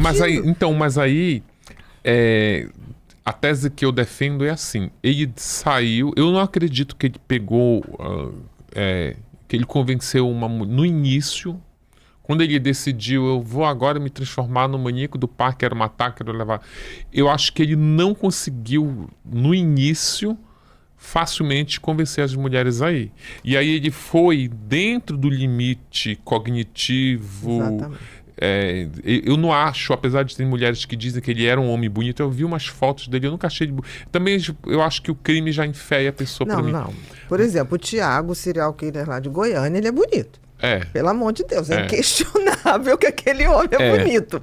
Mesmo a gente sabendo de tudo que ele fez. Mas o Francisco eu acho que não foi bonito em momento algum. Eu também acho. Só que aí, como ele já não tem essa beleza, apesar do delegado, o delegado diz que ele é feio, né? Como ele não tem essa beleza pra ajudar ele na sedução, e aí ele fica lá, pode ser que em algum momento ele se ache belo, porque ele usava o patins para dar... Porque o talento embeleza, né, as pessoas, isso é fato. Com certeza. Né? Então se ele tá lá patinando, dando aquelas piruetas, aquelas manobras lá bonitas, aquilo encanta as pessoas. Mas aí eu acho que ele foi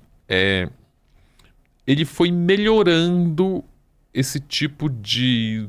não sei se é sedução, de convencimento, se é como se ele fosse um vendedor e não tá vendendo nada. Exatamente. Ele precisa melhorar a tática dele para poder vender. Concordo. Então ele foi dentro desse limite, que também não é nada muito elaborado, né? Eu acho que dizer que ele era... Não, ele não era tão... Eu acho a sedução... Assim, de 200, pegou 23, 9, claro que uma vida tem um valor total, né? Agora, ele não tinha essa sofisticação. Sim. Eu acho que ele tinha... não tinha. Não tinha. Ele era tudo no universo dele ali. Exatamente. Tipo, ele não era ele não era inteligente, ele não era... E agora, eu conversei, por exemplo, com muitas mulheres que não aceitaram o convite dele e... só que aí o que ele faz, por exemplo? Chegou uma mulher, eu sou agente da Avon. Sério, tu tem um catálogo aí? Aí não tenho aqui, não sei onde. Então, desculpa. Tchau. Aí só que ele fez? Ele foi lá, arrumou um catálogo, passou a andar com um catálogo. Uhum. Aí já chegava, olha, eu sou aqui, não sei o que, Pereira Pará. Tinha uma outra coisa também que ele fazia, que 2 mulheres me relataram isso, que aí que não é sofisticar, é melhorar o modo de agir. Que aí, por exemplo, tem uma mulher que ela falou, que ele chegava e falava, eu estou recrutando as mulheres para fazer o catálogo, vamos supor que seja hoje, 2024. Eu estou fazendo agora, a gente está fazendo o catálogo 2025. Então nós vamos fazer as fotos em 2025, mas eu estou recrutando agora. Em 2024. E a mulher, então, beleza, então vamos anotar aqui. Aí ele falava, ele disse, putz, agora que eu lembrei. Porque, tipo, se tu tá preenchendo um negócio pra ganhar R$300 em 2025, tu fica até, nota aí. Só que aí ele falava assim, putz, agora que eu lembrei que a gente tá fotografando hoje as mulheres que a gente recrutou no ano passado e uma faltou, e tu é o biotipo da menina que faltou. Vamos lá? Mas claro. Tu tá me prometendo um negócio que em 2025, pra agora eu vou já. Então ele foi criando esses mecanismos para convencer de maneira mais... De acompanhá-lo. Mais facilmente. Sim, com certeza. Né? É aquela história também, tipo, ele... É porque também tem uma coisa, Bia, que eu já percebi, que aí... Como ele é este monstro horroroso, cruel, assassino, tá prestes a ser solto, não sei o quê, e aí as pessoas tendem a demonizar ele muito mais, até desqualificar ele, né? Ele não é sedutor, às vezes dizer que ele é muito inteligente, quer dizer, dizer que ele é um pouco mais elaborado, diminui um pouco o perfil das vítimas, porque não, as mulheres não eram tolinhas. Não, elas não eram tolinhas. Essas mulheres, ele tinham Quando ele fala, eu identifico na rua, não é um superpoder. Não. Mas se você sair todo dia, se você ir para um lugar do centro do Rio, ali para aquelas galerias lá de Copacabana, botar uma cadeira ali e começar a observar as pessoas, se tu fizer isso todo dia, tu consegue já dizer, aquela pessoa tá indo não sei para onde, aquela ali brigou com Que é um treinamento. E isso que eu tô falando, ele foi treinável em vários aspectos. A coisa do sangue, a coisa do frigorífico, ele foi muito treinado para tudo que ele fez depois. Agora, eu acho assim, eu acho um enigma isso de ele não levou nenhuma... Tem uma coisa que é a verdade, que quando fala no tribunal, ele fala assim, olha, eu nunca levei ninguém forçadamente para lá. Realmente, até do muro para dentro, ele virava o demônio dentro do parque. Até porque a forma como ele levava, como a mulher ia junto com ele, as primeiras... Que por último ele já era na moto, né? Subia na garupa. Mas as primeiras iam de ônibus. Às vezes ele recrutava no Ibirapuera, pegava 3 ônibus para chegar lá no Parque do Estado, que é bem longe, inclusive, do Ibirapuera. Então ele levava essas mulheres, chegava algumas mulheres, algumas ele dizia que era um shopping. Ele foi mudando o argumento. Por exemplo, as primeiras mulheres eram assim: tá tendo um evento lá no shopping em Campinas, não, São Bernardo do Campo, tá tendo um shopping lá, um evento de patinador. Se tu for trabalhar no evento, tu ganha R$300. Mas é para fazer o quê? Dar água pro atleta, ajudar eles a trocar o patins, eu vou. E elas pegavam um ônibus, só que aí ele parava no parque, que é mais ou menos assim, é São Paulo... É perto de São Bernardo. É perto de São Bernardo, mas a estrada que vai para São Bernardo é para cá. E aí ele ia numa estrada para cá para chegar no parque que é aqui. Quando chegava aqui, se a menina não conhecesse, que ainda tinha isso, ele pegava muito... algumas meninas, ele na conversa, que também não era assim, aí vem cá, vamos pro parque. Tinha todo um approach, uma conversa, falava da vida dele, falava da vida dela. Falava coisa que elas queriam ouvir. E aí a mulher começava a dizer, sua mãe é de onde? A minha mãe é do Nordeste. Ela ficou pra lá, vim tentar a vida. E ele já captava a seguinte mensagem: essa pessoa... Não tem família. Não tem família aqui, quando ela desaparecer... Vai demorar. Vai demorar. Teve uma que demorou 1 mês, quase por um triz ela não foi enterrada como indigente. Então aí como a menina não sabia, estava indo numa estrada, São Bernardo era pro outro lado, e aí ela dizia, não, mas tem shopping aqui, deu uma mata. Não, é que o shopping tá depois da mata. Se a gente fosse no ônibus ia demorar muito. Se a gente vai aqui pegar um atalho pela mata. Como a menina não conhecia, ela, tá bom. Outras que conheciam disseram, olha, mas o shopping não é para essa estrada. É porque tem que passar na casa de não sei quem para deixar não sei o quê. Tá bom, sempre tinha uma desculpa.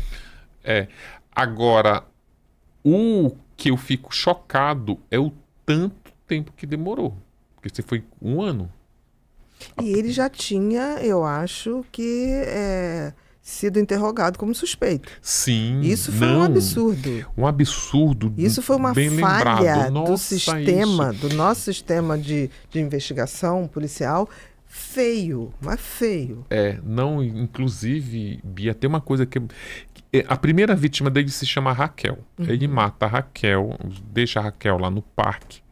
E aí o corpo da Raquel, eles descobrem o corpo da Raquel, fazem uma investigação para descobrir quem matou aquela menina, e ninguém descobre, porque aquela área já era uma área de desova, de corpos. Tem uma história de uma mulher que foi estuprada em Diadema e jogaram o corpo dela lá no mato, ali perto de onde ele fez o santuário dele. E aí a Raquel é levada, ela foi primeiro crime não solucionado. Entregaram o corpo para a família, foram enterrar. A família só descobriu porque virou uma matéria no Cidade Alerta da Vida. Acharam um corpo no Parque do Estado. E aí estava procurando pela Raquel há um mês. Não, vamos lá ver se não é ela. Chegou lá, era ela. Quem matou, ninguém sabe. Isso em janeiro. Em fevereiro, ele levou a Isadora para o parque. Chegou lá e matou a Isadora. Olha, ele não parou, né? Não Janeiro para fevereiro, uma diferença... muito pouquinho. Ele sabia que já tinham achado um corpo. Não parou. E aí ele foi lá, matou a Isadora, roubou o cheque da Isadora. E aí, quando ele mata a Isadora, ele já estava trabalhando de motoboy. E aí ele pega o cheque da Isadora, ele leva numa loja lá de São Paulo, especializada em artigo para motoqueiro. Ele vai lá para comprar um capacete, uma jaqueta e óculos escuros de motoqueiro. Com o dinheiro do cheque. Com o cheque. Tá, com o cheque da Isadora. Com o cheque. E aí, ele pega lá na loja e aí a vendedora fala, esse cheque é de quem é, Isadora? Isadora é minha namorada. Ele fala, olha, a gente não aceita cheque de terceiros. E se ela vier aqui, vocês aceitam? Sim, aí a gente aceita. E aí ele vai lá no banco, saca um cheque lá, um cheque baixo. E aí... chama uma amiga pra ir lá e fingir que é a Isadora. Que é uma amiga, inclusive, que ele tinha levado pro parque. Tinha tentado matar a mulher, a mulher sobreviveu e ficou amiga dele. E ficou amiga dele? Ficou amiga. E foi fingir que era Isadora? Foi fingir que era Isadora. Inacreditável isso. Lembra da sintonia? A sintonia. É inacreditável. E aí, foi lá. O pai da Isadora tava louco procurando por ela. E aí ele ligou, foi lá na delegacia, minha filha desapareceu. Que ele tinha, no dia que ela desaparece, ele tinha marcado um café de tarde com ela numa padaria bem famosa lá em São Paulo, na Galeria dos Pães. E aí ele chegou lá, ela não foi, não apareceu, naquela época não era comum o uso do celular, ficou, não apareceu no dia seguinte. E aí ele foi na delegacia e disseram aquela velha balela, tem que esperar não sei o que, 48 horas. Eu disse, olha, minha filha está desaparecida, ela nunca ia... Vamos investigar. E falou, não tem como agora. E aí ele liga para um amigo advogado e o amigo advogado fala, vai lá no banco, vê se está movimentando as contas bancárias. E aí ele vai lá, olha, ela sacou um cheque lá e vê um cheque da loja de moto. E aí ele pega a fotocópia do cheque e leva lá na delegacia. Olha, a minha filha, essa assinatura não é dela. Não é dela. E aí chamaram a vendedora lá da moto, da loja, disse, não, ela foi lá, a Isadora foi lá. E ele, Ana, ele colocou o nome dele e o telefone dele. Pra sacar.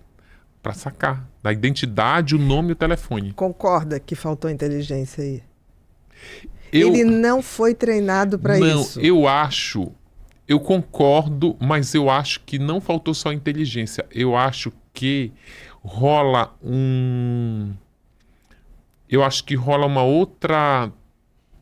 Eu acho que rola não sei se é uma vaidade, um abuso. Porque olha só, vamos deixar para fazer análise no desfecho. Vamos. E aí vão lá e olha, essa assinatura é da minha filha e tá o nome dele aqui. E aí o delegado vai lá na loja, chama a moça, não, ele foi lá, ele falou que ganhou ele disse que era da namorada, ele levou a namorada com a carteira de identidade dela, a gente pegou e vendeu. E aí estão agora, aí o pai disse, chama ele aqui, porque o namorado dela tá aqui. Esse pai, Bia, foi humilhado, porque ele chegou lá, olha, primeiro os delegados disseram para ele, uma investigadora, a mulher falou para ele assim, sabe por que a gente não vai sair para procurar sua filha agora? Porque muitos pais chegam desesperados, igual o senhor está aqui, minha filha desapareceu, foi raptada, sequestrada, a gente sai atrás, ela está lá no motel com o namorado. Que absurdo. E ele falou, olha, não tem como, porque o namorado dela está aqui. Comigo. E ela ainda deu uma risadinha assim, o namorado dela tá aí, tipo, seu corno, né? E aí, no outro dia ele foi lá, olha, o cheque tá aqui. Aí ele veio, olha, quando não tá no motel o namorado, sabe o que as filhas estão fazendo? Estão dando golpe na família. E ele dizia, minha filha não é, eu conheço a minha filha, não é. Chama o Francisco aqui, chamaram o Francisco. O Francisco foi lá, o maníaco do parque, na delegacia, sentou lá, já tinha matado 2. A Raquel e a Isadora. E a Isadora. Sentou lá e aí o delegado... Quem é a Isadora? Minha namorada. E esse cheque aqui você passou? Eu passei. Eu fiz aniversário e ela me deu de presente um capacete, óculos escuros e uma jaqueta.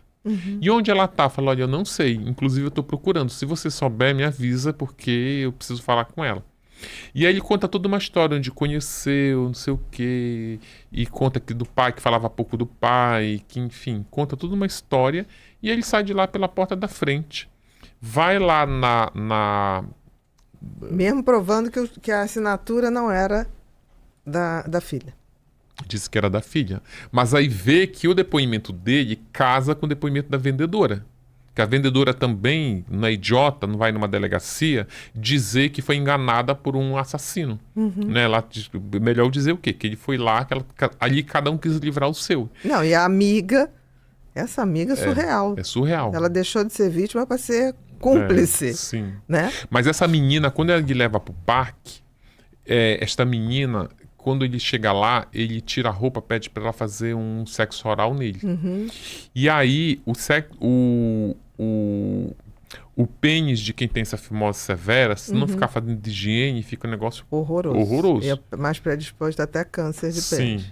Inclusive, eu vi lá que tem a amputação de câncer de pênis por essa razão é até alta no Brasil. Muito alta. E aí ela viu aquilo assim, eu não vou fazer sexo oral nem pensar em você. Essa coisa imunda. E aí ela começam ali a ter uma luta física, e ela estava com uma máquina de escrever, que ela tinha ido para um curso de datilografia, e ela não estava avançando no curso, e a professora disse que era porque ela tinha que ter uma máquina em casa. E ela tinha levado a máquina para o concerto. E aí ela pega aquela máquina, dá uma porretada com a máquina na cabeça dele e ainda fala assim, se tu é doido, eu sou 2 vezes mais. E vai. Como ela era do grupo de patinação dele, eles continuavam... E ela disse, me levou pro parque ali e tal, queima a máquina dele. Ou seja, no próprio grupo dele já sabia que ele ia no parque e tentava... Mas ela foi cúmplice. Nesse caso, do cheque da Isadora, ela passa a ser cúmplice. Eu não consegui cravar isso no livro, que eu não vou nem falar nomes aqui, mas porque não realmente... Mas eu acho que tem 3 personagens, quem lê o livro vai saber, mas eu acho que tem 3 personagens ali que sabiam o que ele estava fazendo. Para mim fica muito claro isso. Encobriram, né? Encobriram ou não achavam que ele estava matando. Sabiam que ele levava a mulher pro parque para estuprar. Mas aí era a gente está falando dos anos 90, que era uma época que eu acho que o contexto cultural tem que ser muito levado em conta, que era aquela cultura do se tu tá usando uma mini saia, tu tá me provocando. Se eu te convidar lá no parque, tu foi no parque, agora que tu tá aqui, tu vai fazer tudo o que eu quero. Numa época em que não era assim. Então, eu acho que a gente tem que levar em contextualizar para poder até entender como as coisas aconteciam. Para não vitimizar as vítimas de novo, né? Exatamente. Pelo amor de Deus, né? E aí ele volta, né, sai da delegacia pela porta da frente, o pai chorando, dizendo que esse homem horroroso não é namorado da minha filha. E aí ele vai, pega um galão de gasolina, toca fogo no corpo da Isadora. E, por exemplo, que aí vai na análise, né? Que você acha que falta inteligência, falta. Mas eu acho que não foi uma falta de inteligência colocar o nome no cheque, porque eu acho isso tão óbvio que se tu tá colocando teu nome, teu endereço, tu já tá levando uma outra pessoa ali. Mas eu acho que se ele, por exemplo, se ele matou 2 pessoas e ele foi numa delegacia responder pelo sumiço de uma delas, eu acho que pelo menos ele pararia de fazer o que ele estava fazendo. Mas aí depois que ele vai na delegacia ainda diz assim, eu acho isso de uma afronta, de um narcisismo, daquela emoção. Quase uma megalomania. Que os psicopatas têm. De dizer, tipo olha... assim, idiota. Não sei onde ela tá, mas se tu souber me avisa. Tu tá com meu número aí, tu me liga dizendo onde ela tá. E vai destrói o corpo da menina.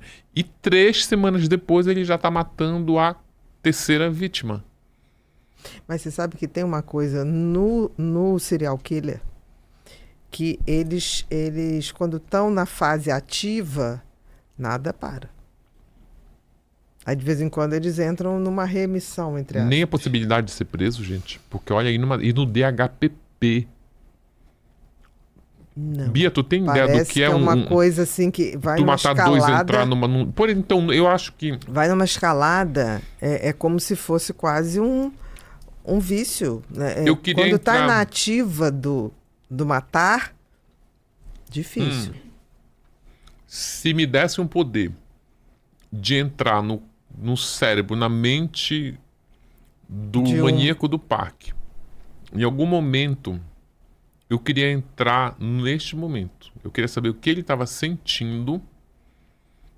Eu queria saber quais emoções estavam ativas no momento em que ele entra num DHPP, tendo matado 2, para responder perguntas sobre o desaparecimento de uma delas que ele matou há pouquíssimos dias atrás. Porque, por exemplo, eu imagino que se fosse uma pessoa comum, eu por exemplo, eu estaria... Você estaria suando frio, Nossa, teria taquicardia, a mão gelada. Exatamente. Por desmaiava quê? todo Porque cagado você não é ali psicopata, Ulisses. Porque o psicopata ele faz isso, é quase um game. É o game de sol se pondo em Connecticut. É uma tranquilidade. E parava, né? Pelo menos vou dar um tempo, porque, tipo, nem acharam o corpo da menina, vou ver pelo menos, mas não, tocou fogo no corpo da menina. Mas o serial... E ainda usava o cadáver carbonizado da menina pra mostrar para as outras. Por exemplo, tinha mulher que ele levava lá e ele chegava e dizia assim... ele era muito bizarro. Uma das mulheres... Ele pegou lá na Paulista e disse que o ensaio era no outro dia porque já estava escuro. Não, a mulher fala, olha, hoje eu não tenho como isso. Se for amanhã eu aceito. Então tá, amanhã eu passo aqui. E como é esse ensaio? Ele fala, olha, vai ser um ensaio selvagem. Então leva roupas em tom de verde. E aí ela leva umas roupas e tal, e ela leva uma maleta. Chegou lá, eles abrem a maleta, ele começa a experimentar as roupas dela, ele veste inclusive um colã, um maiô, e não devolve-se para ela mais. E aí, na hora lá, ele dá ele espanca ela violentamente, bate, esfrega o rosto dela num caule de árvore que fica todo machucado. E aí ele vira e fala assim, olha, eu ia te matar, mas eu tô com preguiça hoje. E aí ela acha aquilo tão bizarro, como assim, seu louco? Não, olha, tá vendo aquilo ali? Era o corpo Era o corpo carbonizado da outra, que ele mostrava. Numa outra ele diz assim, eu ia te matar, mas eu fui com a tua cara. Mas não aceita mais não, viu, convite de gente estranha pra vir no mato? Aprende essa lição. Mas você entende que isso é uma vaidade? Sim. Olha como eu estou sendo bondoso, generoso, porque eu podia acabar com você. Mas eu não quero. Poder também, né? De poder, exercício de poder. Eu podia determinar a sua morte, mas hoje eu não estou afim. Você não acha, então, que a ida dele à delegacia não tem mais a ver com o poder e a vaidade? Porque você sabe que, inclusive, ele não foi nem... Eu li em algum lugar que a viatura foi buscar e a viatura não foi buscar. Ligaram lá. Francisco trabalha aí? Trabalha. Posso falar com ele? Aí ele, olha, foi polícia aqui. Ele vai lá, olha, você precisa vir aqui. No DHPP, dos desaparecidos, vem aqui. Mas aí olha o tamanho da frieza. Isso aí é típico do psicopata. Ele vai lá e tem um game na cabeça dele. Sim. Vou enganar todo mundo. Sim. Porque eu sou melhor do que todos eles. Tem uma pergunta interessante aqui do Robert Jonathan. Ulisses, o que você perguntaria se estivesse cara a cara com o Francisco? A pergunta vale para a doutora Ana também. Fala você primeiro. Eu perguntaria... Eu ia para o âmbito familiar. Eu ia querer saber... Tem uma treta neste momento entre a mãe e ele, que a mãe não visita há 10 anos. E aí, eu queria perguntar para ele, na tua opinião, na tua avaliação, por que ninguém te visita aqui Por que a tua família te abandonou? Queria ouvir esse lado dele. Tá, essa coisa. E eu acho que eu perguntaria a ele... O que essas rituais de morte, se tivesse que equiparar o maior prazer do mundo que ele já teve, eu acho que seria nesses momentos. É bom que é a médica e o jornalista, né? Que interesses diferentes. Eu né? acho que seria. Eu acho que seria. Esse de definir, eu não vou te matar porque eu tô cansado. É quase como o Ted Bundy, né? Que dizia, na hora que eu vou matar alguém, ali eu sou Deus. Eu defino. Não é Deus que define Sim, a sua hora, sou É. eu. Mas é bem isso mesmo, viu, Bia? É esse poder, porque tem uma outra, tu falou isso, eu lembrei de uma outra pergunta que fazem para ele no tribunal, em que não tinha, ele não tinha vestígio de esperma dentro de nenhuma das mulheres, nenhuma. E aí eles perguntam, acho que até o juiz pergunta, mas você não ejaculou nelas? Ele falou, não, por quê? E ele fala assim, porque eu não queria dar nada meu para elas, eu só queria tomar. Olha a megalomania, a vaidade disso, como se o esperma dele fosse Sim, o petróleo sim. exclusivo, que só dá uma vez por ano, e só um sheik poderia comprar esse petróleo. Desculpa, mas assim, é porque é tão grandioso. É tão mega, né? É tão mega, é tão vaidoso, né? E também os laudos atestam que o canibalismo também passava por essa relação de poder. Com certeza. De querer um pedaço dessa pessoa para mim. Exatamente. É quase como se fazia antigamente. Traga a cabeça do inimigo. Como também, às vezes, existe no tráfico, na lei do tráfico. E eu acho também que essa relação de poder... Porque também não adianta... Pro narcisista, não adianta você ter poder e não saber, e as pessoas não saber que você tem esse poder. Entendi. A vaidade de mostrar. Você se satisfaz exercendo esse poder, que é, eu vou te matar, a tua vida me pertence, eu vou te dar uma mordida, não vou gozar em você porque eu não vou dar nada meu. Não vou te dar o meu sêmen precioso. Mas eu também preciso mostrar que eu tenho esse poder. E aí ele leva a mulher lá, olha, hoje eu não vou te matar. Tá vendo aquilo ali? Então essa mulher, por exemplo, ela deve, muito obrigada. Obrigada por... Não, essa que foi cúmplice dele, né? Que depois vai com ele sacar um cheque. Sim. Essa eu já diria que ela tá numa outra enfermaria. Eu acho que essa... Uma outra enfermaria, adorei. Pede arroz e mais um chazinho pra gente. Eu acho que essa essa entrou na sintonia. Se o maníaco fosse... Se ele fosse heterossexual, eu acho que essa é o Coringa e a Arlequina iam juntar. E a Arlequina iam juntar. E fazer uma dupla. Ia fazer uma dupla. Porque, inclusive, ela diz isso. Se tu é doido, eu sou 2 vezes mais. E ela sai do parque no outro dia... Encontra com ele como se nada tivesse acontecido. E, na verdade, ele demora pra voltar porque ele fica bem machucado. Ela ainda fica um pouco preocupada. Nossa, será que eu matei, né? Ela quase fez o que ele fazia com gado, né? Ela senta a máquina aqui na lateral dele. E olha que interessante, né? Ele, de alguma maneira, respeita ela. Sim. De alguma maneira. Porque, assim, se ele fosse muito elaborado, Ele não deixava essa mulher viva. Matava depois. Entendeu? Às vezes tem uma coisa que passa uma inocência, entre aspas, essa inocência, que é uma coisa, tipo assim, considerar que ela poderia, qualquer pessoa mais articulada, ia falar, ela pode falar para alguém, ela pode esperar sair do emprego e falar. Não. Ele toma uma porradona dela e parece, tipo assim, não, essa aí eu tenho que respeitar, essa aí nós estamos no mesmo nível de agressividade. Sim. É muito selvagem, é como um leão respeitando o outro. Ele namorou com uma travesti chamada Tainá. Ele namorou com ela por 14 meses. E ele já estava matando essas mulheres durante esses 14 meses. Inclusive, ela tinha ciúme da menina da máquina de escrever. E aí, ela conta em depoimento que ele chegava sujo em casa, ensanguentado, sangue na bermuda ali, na região do sexo. Tipo, essa não é cúmplice, tá? Só deixar claro. Sim, sim. Mas...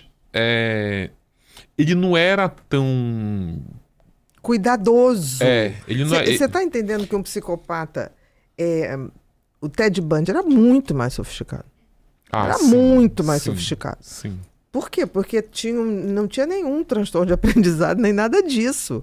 Então, é isso que eu falo, que o maníaco do parque, ele cometeu tantos erros que acabam revelando, escancarando a incompetência do nosso sistema de detectar. Porque se ele é um serial killer, ele vai se repetir. Se você pega a característica, estuda essa característica, e surgiu dois, meu querido, alerta total. Porque ele podia ir para outro estado e ia manter o mesmo padrão. Sim. Você não tem a menor dúvida de que ele vai voltar a matar quando ele sair da cadeia, né? Eu diria que eu não tenho a menor garantia que isso não vai acontecer. A não ser, por exemplo, se alguém da igreja garantir, ok. Eu não garantiria. Não, da igreja aí que eu não garantiria. Não, eu não garantiria. Você não assinaria? Não assinaria. Porque assim, o transtorno dele, a psicopatia, melhora com a idade. Tá, mas o que é melhorar? Então, ao invés dele fazer 9, ele vai fazer uma por ano?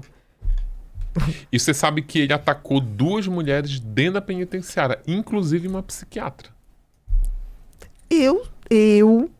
Se tivesse ali a caneta, e acho que isso é uma coisa muito grave, porque assim, os nossos políticos não falam disso, mas isso é uma tragédia anunciada. A história dele era uma tragédia anunciada, liberar ele é uma tragédia anunciada. Se ele vai ter a mesma força, porque assim, o que perde parece... É que nem um animal selvagem, ele perde força com a idade, concorda? Um leão ou um tigre, ele vai caçando menos, ele já não tem aquela velocidade. A mesma coisa, mas isso não quer dizer que ele não vá. Sim, ele vai sair com 60 anos. Ele pode não ter essa potência que ele tinha, mas a potência está ali. Tu sabe que eu fiz a entrevista com... Você vê, ele fez isso com mulheres lá dentro, preso. Sim. O que garante aqui fora? E você acha que o sistema não funciona para verificar onde a pessoa está, se está tudo bem? Não funciona. Você sabe que, inclusive, essa questão religiosa, para mim, é o laço mais frágil quando se fala na possibilidade de reincidência. Porque se ele foi para o tribunal, recebeu uma condenação e na hora de justificar disse que era uma força demoníaca herdada do avô, e aí agora ele diz que essa força saiu porque ele se converteu, quem me garante que essa força não volta para ele? Porque ainda tem outro detalhe, lá na penitenciária tem uma capela lá dentro, né? Se quiser, você vai todo dia lá orar, né, encontrar Jesus, ficar longe do demônio. E o livro da Suzane traz isso, essa questão religiosa, tipo, porque a redenção do teu crime não é só você cumprir a sua pena. É você se arrepender, de fato. Se arrepender, e aí entra lá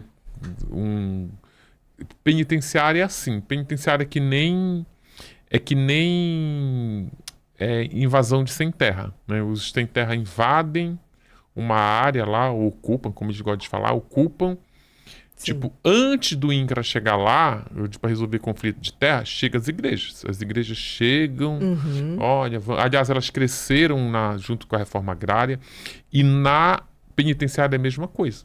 Na penitenciária existe uma verdadeira guerra santa. Estão lá as igrejas evangélicas se degladiando, disputando, e é considerado um terreno fértil para eles. Sim, porque se salvar...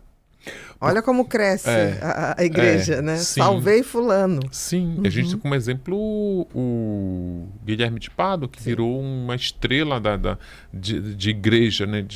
Porque aí... 7 Lagoinhas. Que aí... E depois ele abriu uma dele. Sim. Né? Mas nossa, isso é muito horrível.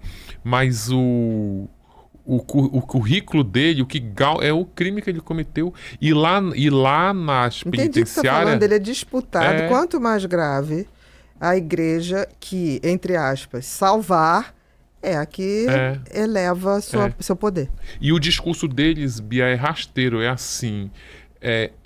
o demônio, né? O demônio que entrou em quem matou o pai e a mãe, o demônio que entrou em quem jogou a filha pela janela, não é o demônio que entrou para aquele que roubou a galinha lá do teu quintal. Esse demônio é muito mais difícil de tirar. Sim. E aí, quando o maníaco, ele tá na Igreja Universal, ele anda com uma Bíblia para cima e para baixo, e o discurso dele é religioso. Quando o discurso deles é rasteiro assim, olha, esta pessoa, ela se afastou de Deus. Quando você se afasta de Deus, você se aproxima do diabo. Se aproximou do diabo, foi lá e matou. Mas aí nós tiramos o diabo dele e se aproximou de Deus de novo. Tá? Sim, mas a questão é, se isso tá certo, alguém assina como tutor? E vamos supor você quando uma criança precisa de um tutor, concorda? Não, e eu ainda te diria mais um pouco ainda. Além de querer saber quem assina isso aqui, eu ainda te pergunto mais uma coisa. E quem garante que o diabo não vai voltar? Volte. Quem garante? Porque se teu discurso é esse, inclusive ele já teve um parecer negado por conta desse dilema que a gente está discutindo aqui. Quando, em 2006, ele arrumou uma namorada. Ele se casou duas vezes. Ele se casou duas vezes. Ele se casou, na verdade, uma vez. A outra ele não... Ele arrumou duas namoradas. Uma queria transar com ele, a outra não queria. A que não queria transar não precisou se casar, porque para você ter visita íntima, você tem que declarar a união estável. A Jussara queria transar e contratou advogado para providenciar a união estável. Só que aí, quando ela conseguiu a união estável com ele, ela foi lá esfregar na cara do diretor da penitenciária, olha, agora eu sou casada com ele, a gente tem direito à visita íntima. A mulher já chegava lá com um artigo da lei, aqui a lei de execução penal, a gente tem direito à visita íntima. Aí o diretor falou assim, Jussara, obrigado, o maníaco, ele está preso por crimes sexuais. Eu não vou deixar você entrar numa sala de visita íntima, porque se ele te matar lá dentro, a responsabilidade é minha. Então, já que você realmente tem esse direito, mas quer fazer valer o seu direito, vá lá no juiz da execução. E ela foi lá no juiz da execução. O juiz disse assim, olha, eu só vou liberar esse direito depois que uma psicóloga conversar com ele e com ela, com a Jussara. Aí a psicóloga conversou com ele, não, essa força demoníaca já foi, eu já tenho Deus e a Bíblia, lia sermão de Bíblia. E aí a Jussara falou para a psicóloga, olha, eu não me interessa o que ele fez no passado, só me interessa o que ele vai fazer daqui para frente. E ela coloca isso tudo no parecer. E aí no final ela diz assim, eu não recomendo essa visita. Ou seja, o juiz já recebe lá um parecer de uma psicóloga nomeada por ele, ou seja, uma perita dizendo... Não recomendo. Não recomendo. Ela diz assim, recomendo inclusive que as visitas continuem no parlatório. Com aquela divisão. Na época era uma grade. Agora é um vidro. Agora é um vidro, mas na época era uma grade, que dava até para se abraçar assim. Isso.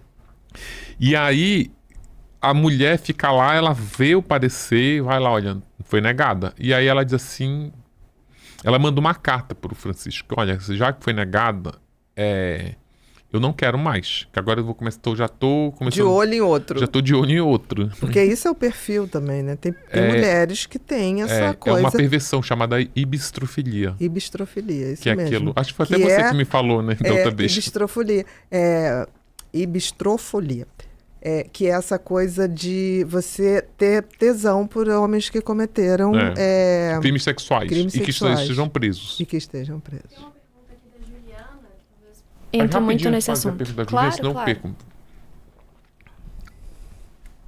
Eu estava citando o exemplo da mulher que foi atacada. E aí esta mulher escreve para ela, não, vem aqui se despedir. Já que a gente estava namorando os 6 meses, ela foi lá. Ela estava morando na cidade. Ele fala. E ela vai, na hora que ele se abraça pela grade, ele tenta morder ela bem aqui. Não. E essa mulher sai de lá... A Jussara.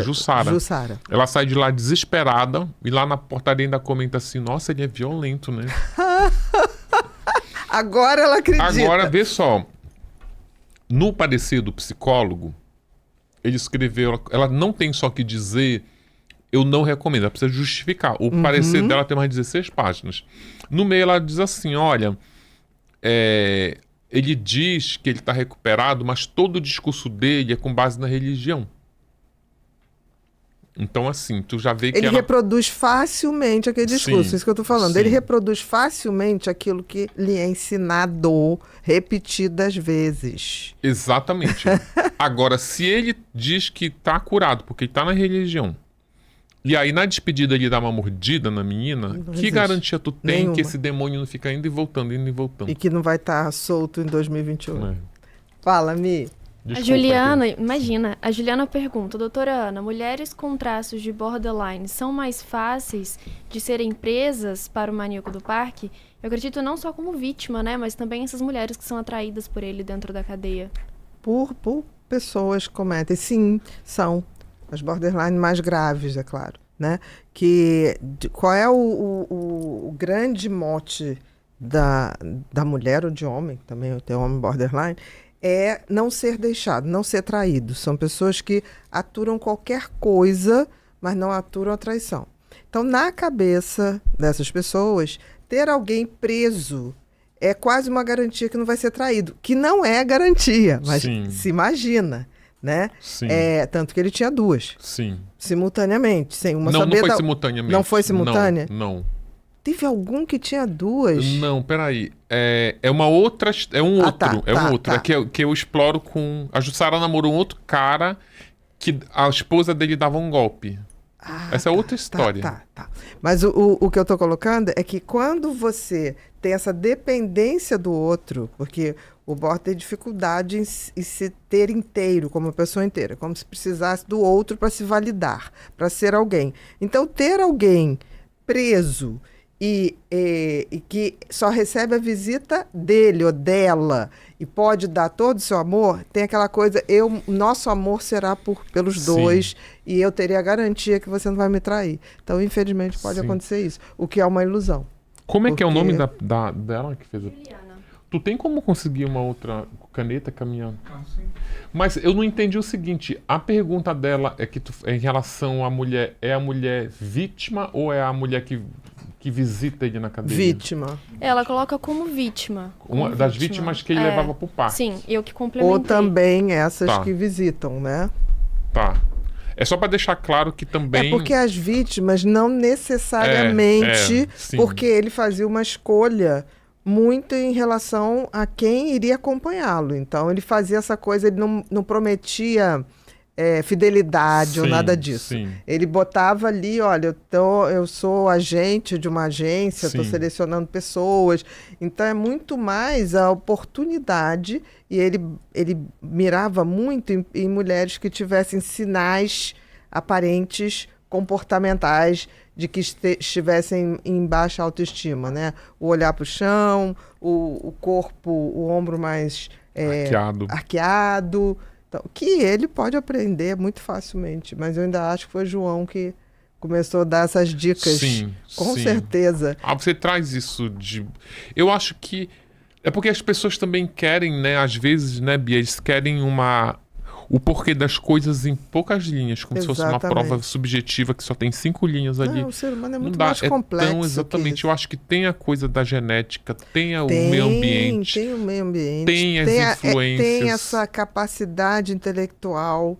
Porque, assim, isso não tira dele, o fato dele ter dificuldades cognitivas, tipo aprendizado mas torna ele melhor para repetições. Sim. Porque, assim, fica muito mais fácil de reproduzir padrões. Sim. Porque como ele tem dificuldade de aprendizado, se eu dou um padrão, aquele padrão se repete mais fácil. E também tem ainda uma outra camada que é o talento que ele tem pro patins. Tinha, com certeza. Tipo, que é um talento motor. Sim. É isso que eu tô falando. Quando a gente abre que tem vários tipos de inteligência, ele tinha inteligência motora. Sim. Muito. Porque ele era bom no patins. Inclusive, ele dava aula para crianças, né?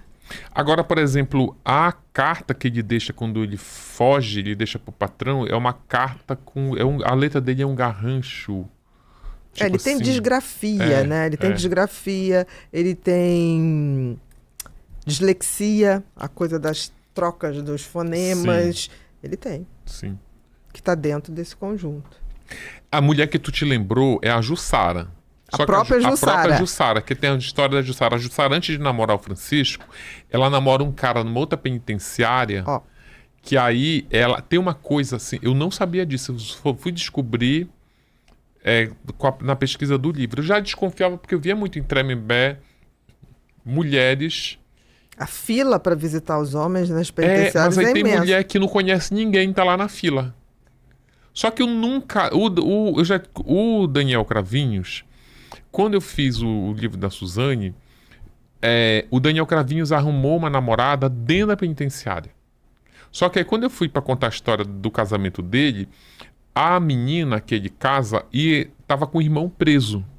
Mas até aí eu entendo, né? Tu Sim. foi visitar o teu irmão, conheceu o amor da tua vida lá na cadeia, tá tudo certo. Agora, tem mulher que não conhece ninguém... E vai pra fila. Vai, porque fica assim, ó. E aí o Daniel... conheceu a irmã do amigo, a namorada do amigo. A irmã tá lá, ela virou minha namorada. E aí o Daniel tem um outro amigo que vira pra ela assim, não tem uma amiga tua pra trazer? Ah, como é o tipo que tu gosta? Assim assado. Ah, eu vou trazer uma aqui. Uhum. E aí ele leva pra... deu liga. Às vezes não dá, não, essa aí eu não gostei, traz outra. E aí leva, essa eu gostei e namora. E aí a Jussara, ela ia pras filas, entrava... E aí ela conheceu na fila uma mulher que disse, olha, tem um homem assim, assim, assado, não sei o quê. Ele é meu marido, mas ele é meu ex-marido. Meu ex-marido. Ele é meu ex-marido. Eu tô vindo aqui só por conta do filho que a gente tem que trazer, não sei o quê. E ele... Acho que ele tá interessado em você, né? Aí ela, não sei o quê. E aí entra um... Com aval da ex-mulher, entre aspas. Com aval. Só que aí entra, que é o que a Jussara fez... que isso é de uma bizarrice que se tu me contasse, eu não ia acreditar. Eu só acredito porque eu vi isso com meus próprios olhos. E aí o que acontece? No Brasil, isso é da Lei de Execução Penal, no Brasil, tu só pode ter na tua lista de visitante na cadeia parente de primeiro grau ou cônjuge. Uhum. Tá? É a regra. É a regra. Parente de primeiro grau é filho. Cônjuge é esposa, esposo. Se a tua lista estiver vazia, não tiver ninguém, aí tu pode colocar amigos. Por quê? Porque isso faz parte da ressocialização. Essa pessoa não pode ficar abandonada sem receber visita, porque ela tá aqui ela não está aqui sendo somente castigada, privada de liberdade. Ela está se ressocializando e o contato com esses familiares é necessário. Então tá, aí na Jussara, com esse outro cara que dessa história que tu lembrou, tava o nome da mulher, mas a mulher disse, eu tô aqui por conta do meu filho, que ele é adolescente, quer ver o pai. Mas se a senhora me pagar R$800 por mês, eu zero a lista dele. E aí a senhora bota como amiga. E ela quero. E aí ela colocava o nome... R$800 por mês. Começa com 800. Eu não lembro o valor exato, mas o valor aqui é hipotético. Menos, e ela tá bom, R$800. Aí ela entrou com o nome que zerou a lista, botou. E isso é todo um processo, tá? Não é tira, bota aqui, demora, traz documentação, não sei o quê. Consegui entrar e deu liga, estamos namorando.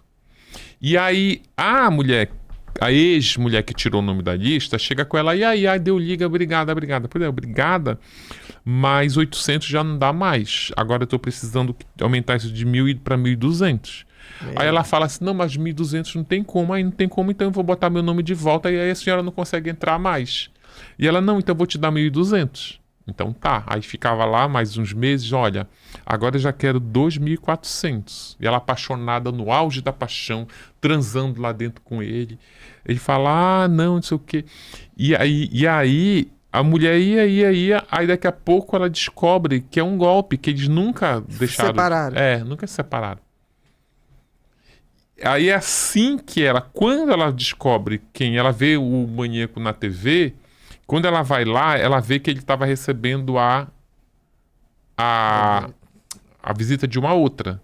Só que essa outra não transava. Também o maníaco não fazia questão nenhuma de transar com mulher, verdade seja dita. Só que aí onde é que entra agora? Quando ela chega lá, quem está na lista do maníaco? A mãe e o irmão. Quanto a senhora quer para zerar a lista? Para botar outras. Para botar...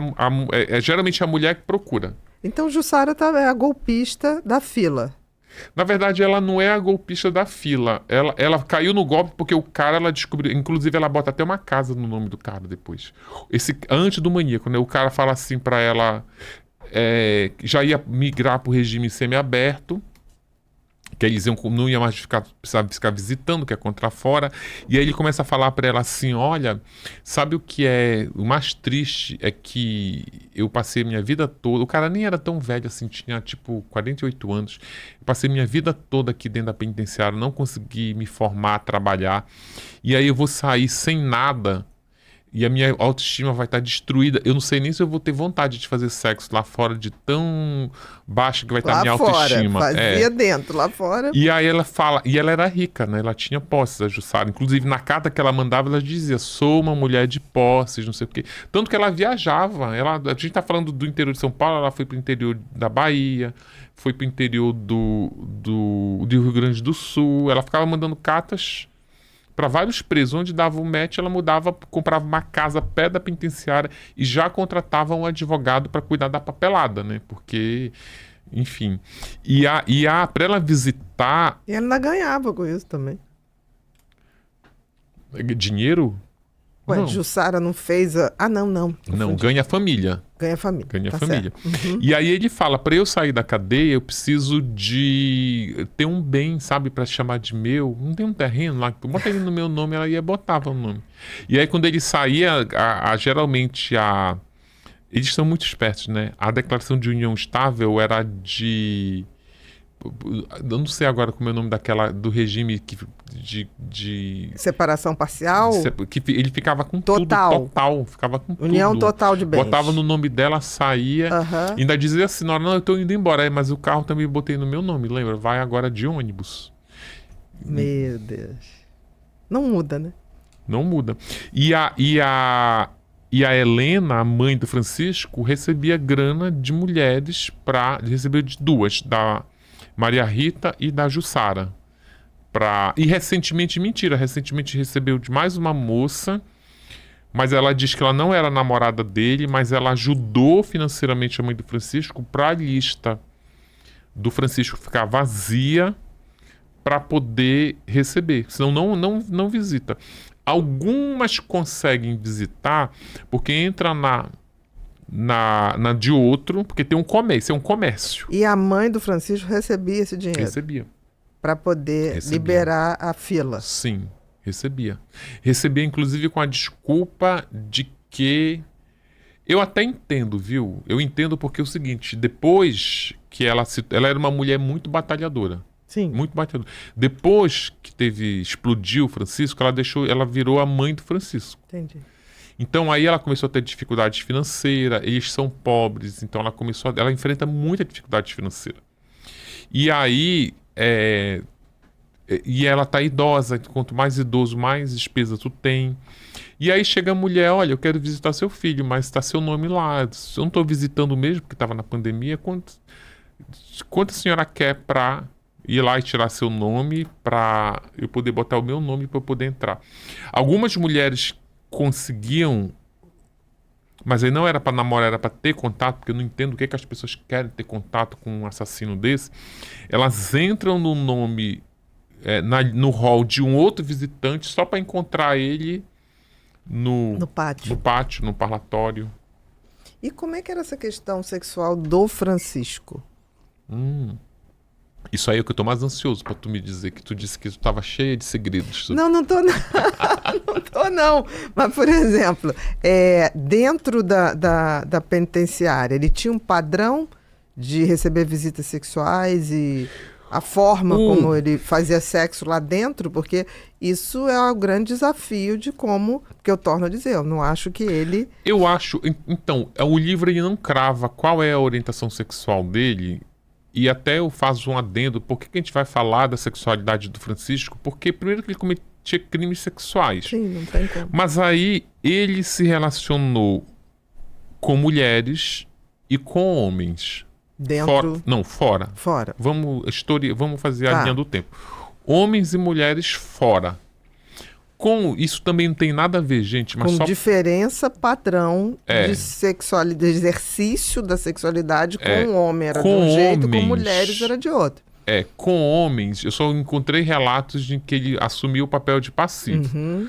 Numa relação gay isso não tem nada a ver. Se tu é gay ativo, passivo, você é homossexual. Uhum. Mas aí ele mantinha relações com mulheres, mas eu não encontrei uma mulher que diga ele transou comigo plenamente, me penetrou. Não. Uhum.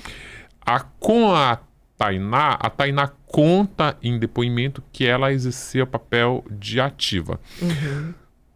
Com algumas mulheres disseram que ele... A Tainá trans, que ele namorou 14 meses. Uhum. E há algumas mulheres que não são mulheres cis, disseram que nunca tiveram essa relação. E algumas que ele levou para o parque, ele vestiu as roupas delas. Tem aquela questão também que a gente já até discutiu aqui da outra vez que eu vi, que é os laudos que dizem que ele tinha, que os laudos, são dois laudos. Um, que é o de Rocha, que revela os desejos ocultos. Uhum. Diz que ele, naquela prancha lá, eu esqueci a prancha lá dos coelhinhos, diz que ele queria ser uma mulher. Uhum. E num laudo de uma psicóloga do Hospital das Clínicas, está escrito, entre aspas, dito inclusive em primeira pessoa, porque ela reproduz a entrevista, que no fundo ele queria ser uma mulher. Entendi. E aí ele até explica porque é uma forma de dominar, que ele queria... que ele queria dominar a mulher, e o suprassumo dessa dominação era se tornar uma mulher. Uhum. Mas aí a gente enfrenta um problema que é no Brasil, que eu acho inclusive que é um problema grave, que essas mentes não são estudadas. Esses laudos aí que se referem à sexualidade dele é no bojo do processo penal para discutir se ele seria inimputável, que aí formaram uma banca, e de uma psicóloga que aplicou o teste de Rorschach no processo de execução penal, naquele processo que está lá acompanhando a execução da pena dele. Mas aí não tem um estudo assim, senta aqui, igual no Sonho da Vida, como é o nome da série lá da Netflix? O Mindhunter. O Mindhunter. Né, tipo, não tem aquilo. Eu acho um desperdício para a ciência você deixar um psicopata como o Francisco, que é um case, ele é um case de crime, você deixar ele 30 anos dentro de uma penitenciária. Agora fica essa discussão, vai sair ou não vai sair, não vai sair daqui a 3 anos. 2028, né? E não se sabe o que se passa na cabeça dele. Afinal, ele é o quê? Eu não estou falando mais nem da sexualidade. Não, falando sim, nós como estamos criatura, falando, por ele exemplo, porque eu não definiria também, porque assim, que ele parece ter um ódio à figura feminina, isso é um fato. Porque ele não fez nada disso com homens. Sim. Me parece que o relato com os homens é de ser uma pessoa que tinha uma relação normal. Você fez aquela Com análise homem. da outra vez, que até a gente conversou depois, de que ele matava aquilo que ele não conseguia ser. Né? Que é o auge extremo da inveja, né? Já que eu não serei, você também não será. Exatamente. E ele tinha um perfil de mulheres muito parecidos fisicamente, que provavelmente era o tipo de mulher que ele queria ser. Sim, quando eu estava entrevistando um amigo dele... Mas tudo é acho, né? Isso que eu tô falando. Carece de uma pesquisa muito mais consistente, né? Isso é tese. Isso é tese. Isso é tese. Exatamente. Não dá pra gente cravar nada. Tem inclusive, eu nem ainda tinha esbarrado nesses laudos ainda, quando eu entrevistei um amigo dele, de patinador do parque, e aí este amigo, ele conta que o Francisco disse que tinha fimose, mas que achava que tinha que operar, mas ele tinha trabalhado numa borracharia em que eles foram tomar banho e eles ficaram nu e um borracheiro falou, olha, você tem fimose. Tá olhando pro meu pau, começou a ter uma brigaiada lá. E aí ele foi contar isso pra ele, e aí este amigo falou pra ele, olha, eu tive fimose. E aí eu fiz a cirurgia. Aí eles não me falaram que o pênis fica muito feio depois da fimose. E ele falou, olha, ele disse assim, mostra aí o teu que eu quero ver como é. E ele disse, não, agora não, né? Porque não tem como mostrar agora, eu te mostro depois. Aí depois, quando eu estava no ambiente sozinho lá no parque, ele fala, e agora mostra aí. Ele fala, olha, eu só mostro se você fizer um boquete. E aí ele mostra, o Francisco faz o boquete no cara lá e viu que o pênis realmente... Estava perfeito. Ele não gostou da aparência. Mas eu também, não sei como era, né? Exatamente, não dá pra gente julgar. Na verdade, assim, ele não viu e não foi fazer a cirurgia, né? Porque, ele teve muitas recomendações, inclusive quando ele entrou no exército. Na hora do exame físico lá, do exame médico, disseram, você tem que fazer a cirurgia. E ele disse, eu vou fazer e nunca fez.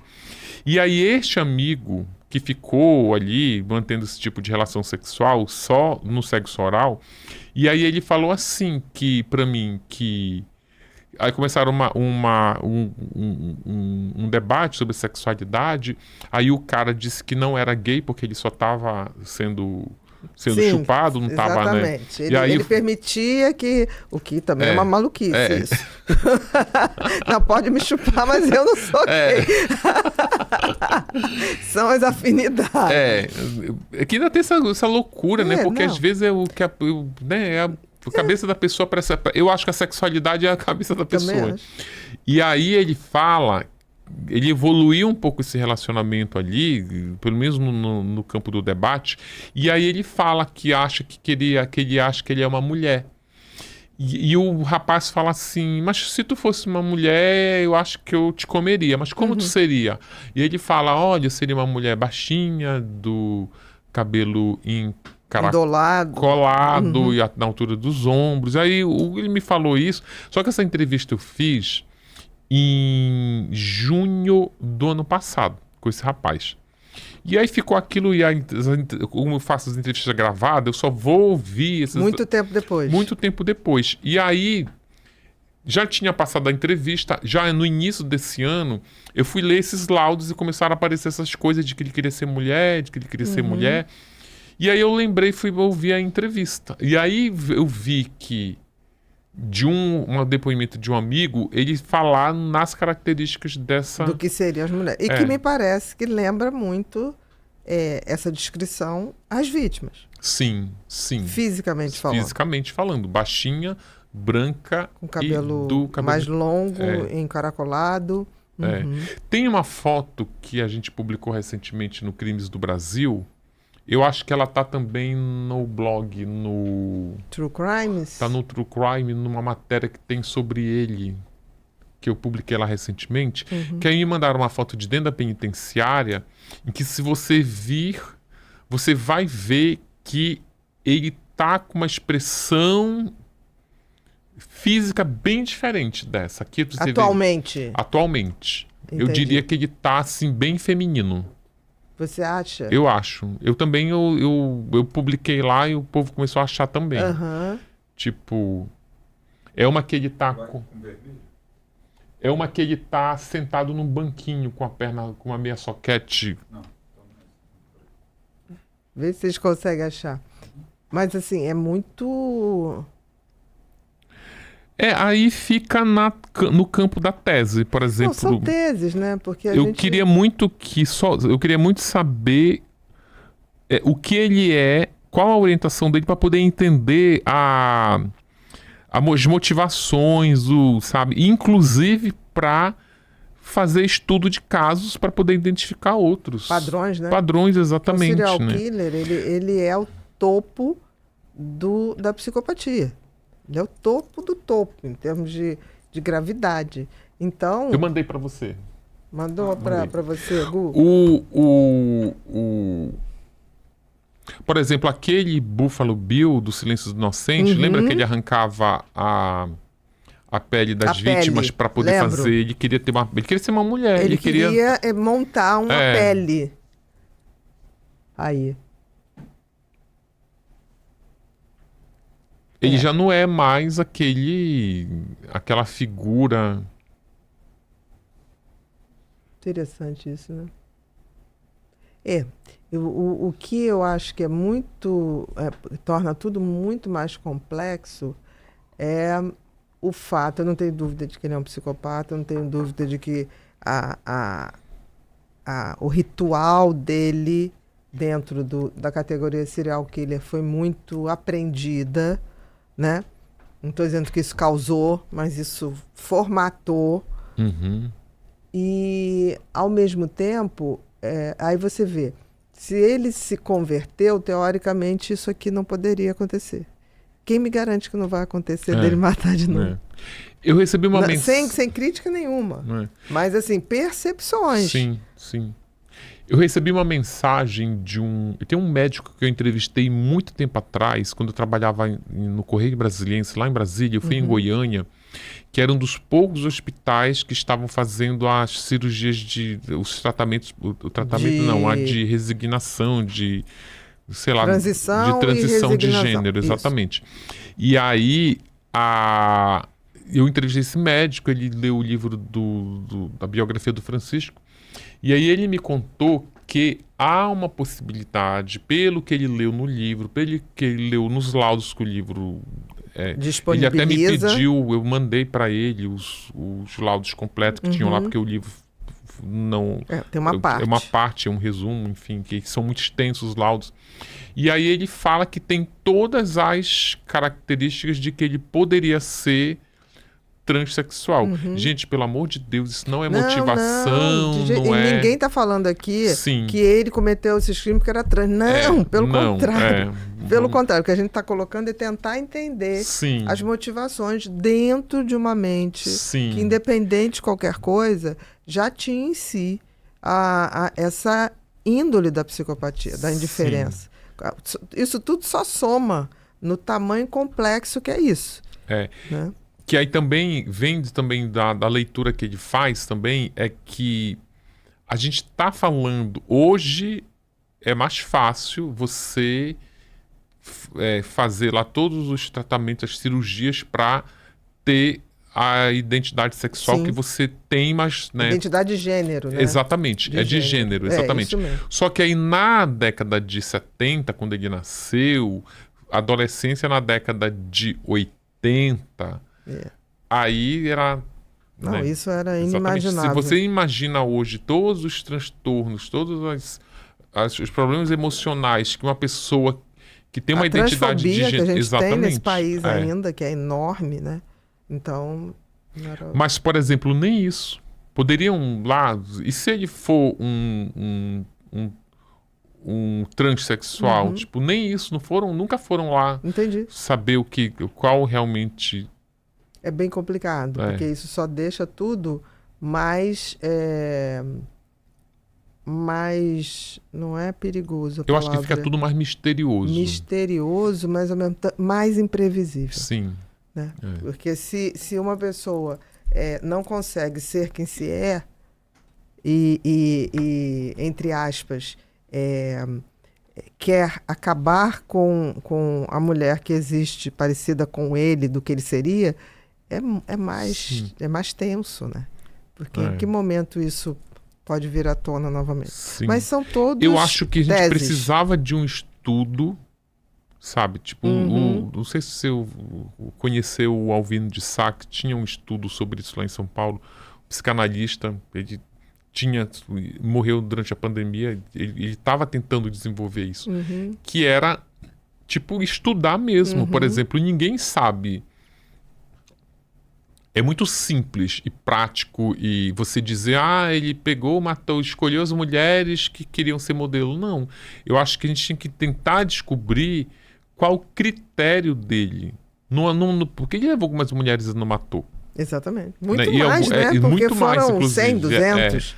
Exatamente. Né? Dessas qual 23 critério? Foram. E não é pra... Quando eu falo isso, vamos estudar o maníaco para saber por qual critério ele usou. Não é para justificar o que ele fez, nem reduzir. Não, é o contrário. Eu acho que é pra gente entender, para poder identificar prever em outros padrões, outros futuros maníacos que devem estar se formando por aí, que a gente não sabe. Para ser ensinado lá na faculdade de medicina. Exatamente. Olha, veja este... Não, e também ser um conhecimento para chegar no sistema policial, judiciário. Sim. Porque não estamos justificando jamais. O que ele fez é condenável em todas as instâncias. E também está pagando a Mas pena. Mas é prevenção.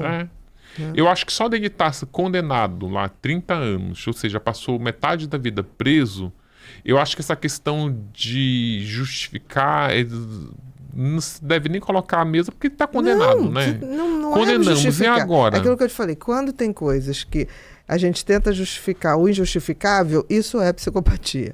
Mas que não tem o que justificar, você está tentando entender para prevenir. Aí a gente enfrenta muito isso, sabe? Por exemplo, por que escrever?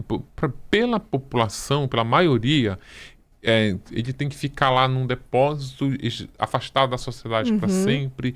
Se ele tivesse a prisão perpétua, ficaria lá preso até morrer. Se tivesse pena de morte, até melhor. As pessoas pensam assim. Só que elas esquecem, porque quando a gente traz à baila a psique do maníaco, não é do maníaco. A gente está tentando, gente, isso aqui é o que se passa na cabeça de um ser humano. Tem ele, está preso, mas tem outros que estão aí soltos. Daqui a pouco aparece. Descobrir padrões que possam prevenir. É isso que eu estou falando nesse exato momento. Mi, temos perguntas aí? Temos, bastante.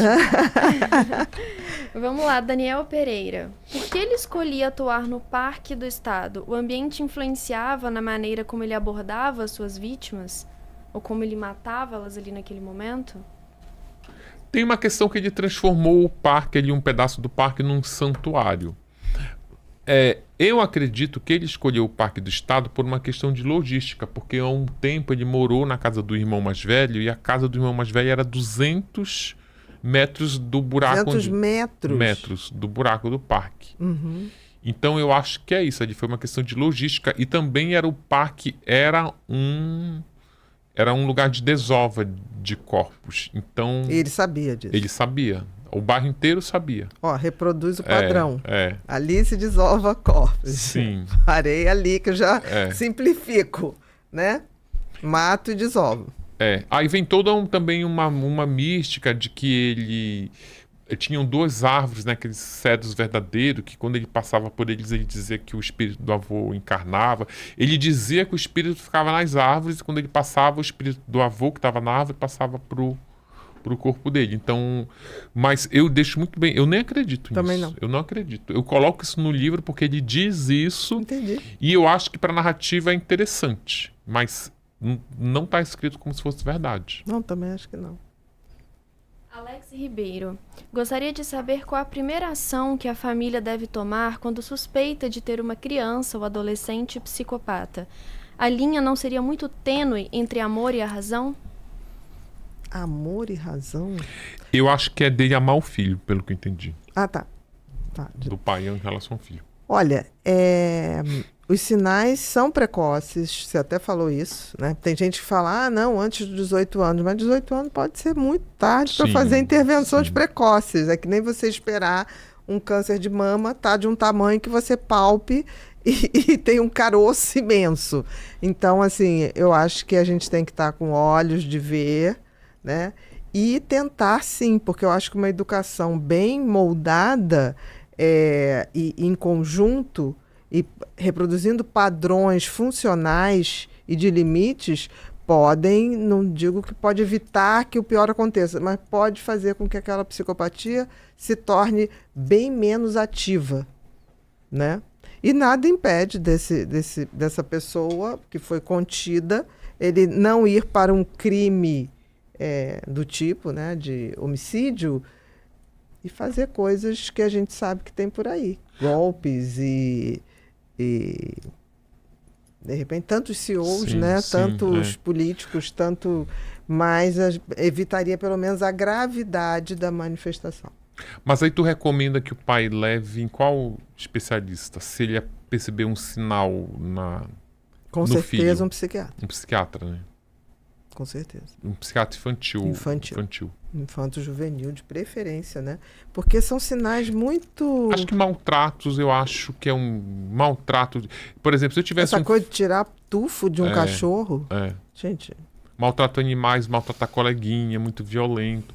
Eu acho também que reação... Você vê, morder.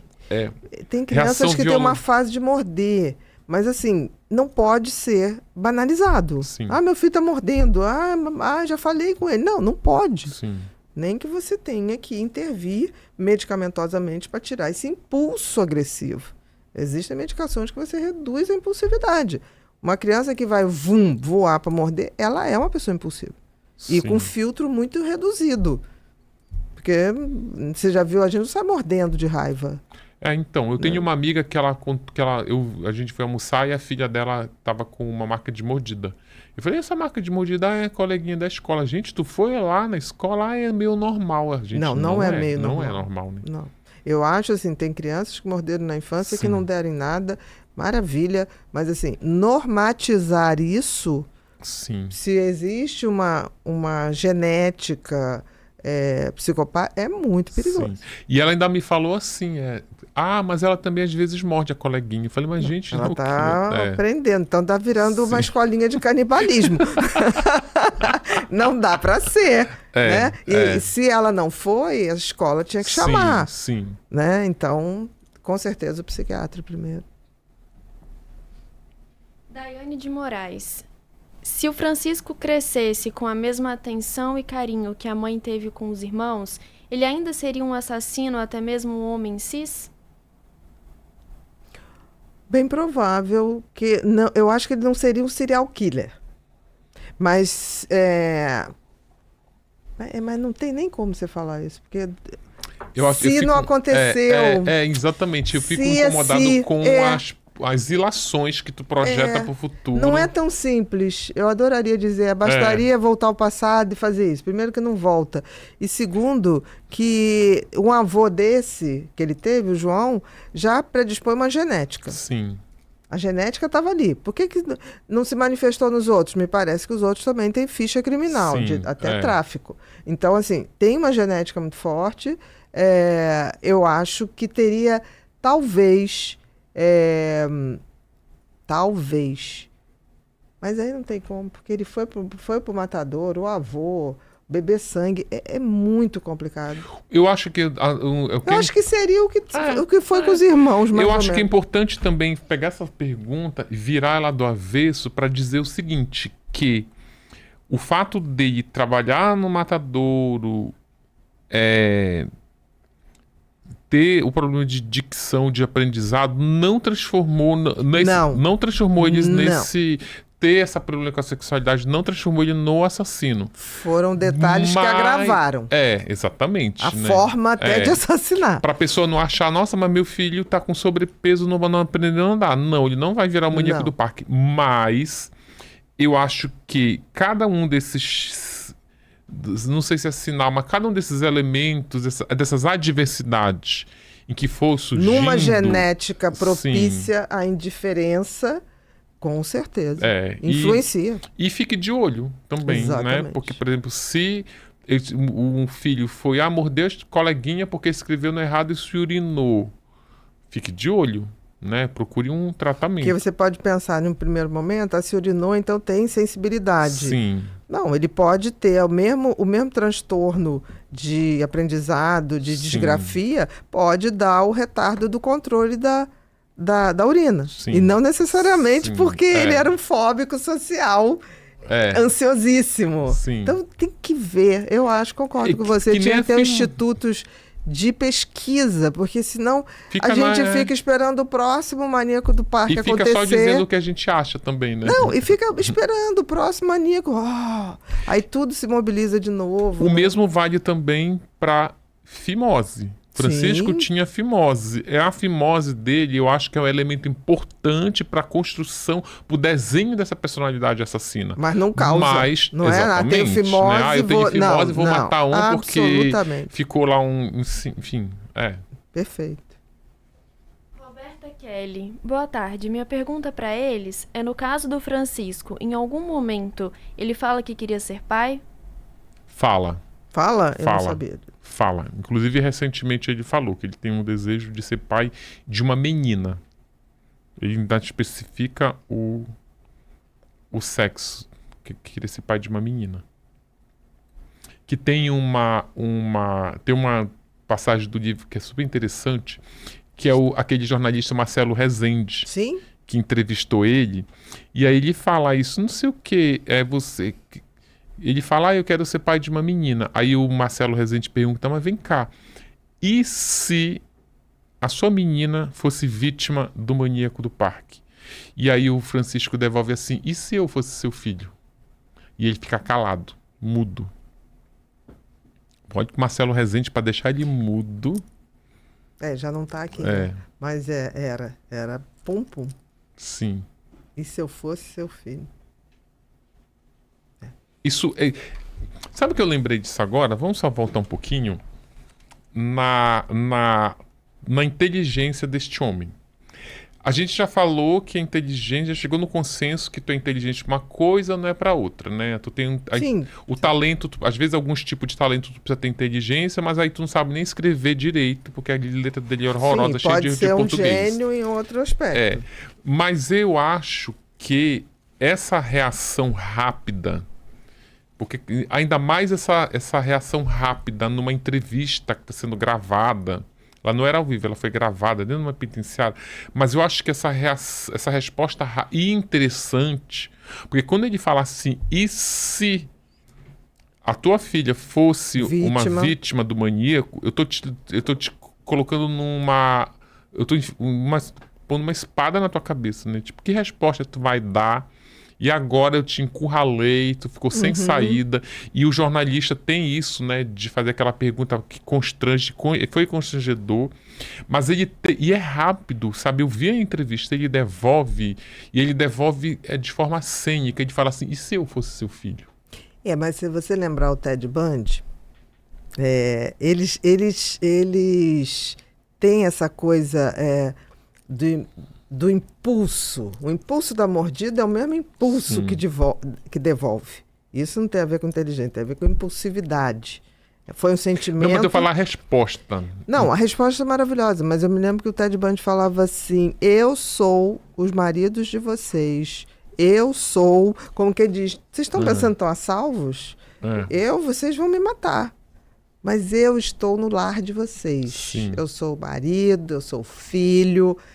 Sabe? Eles têm essa coisa, olha a grandeza, né? Sim. Eu sou, quase como se fosse assim, eu sou o Deus universal que voltarei.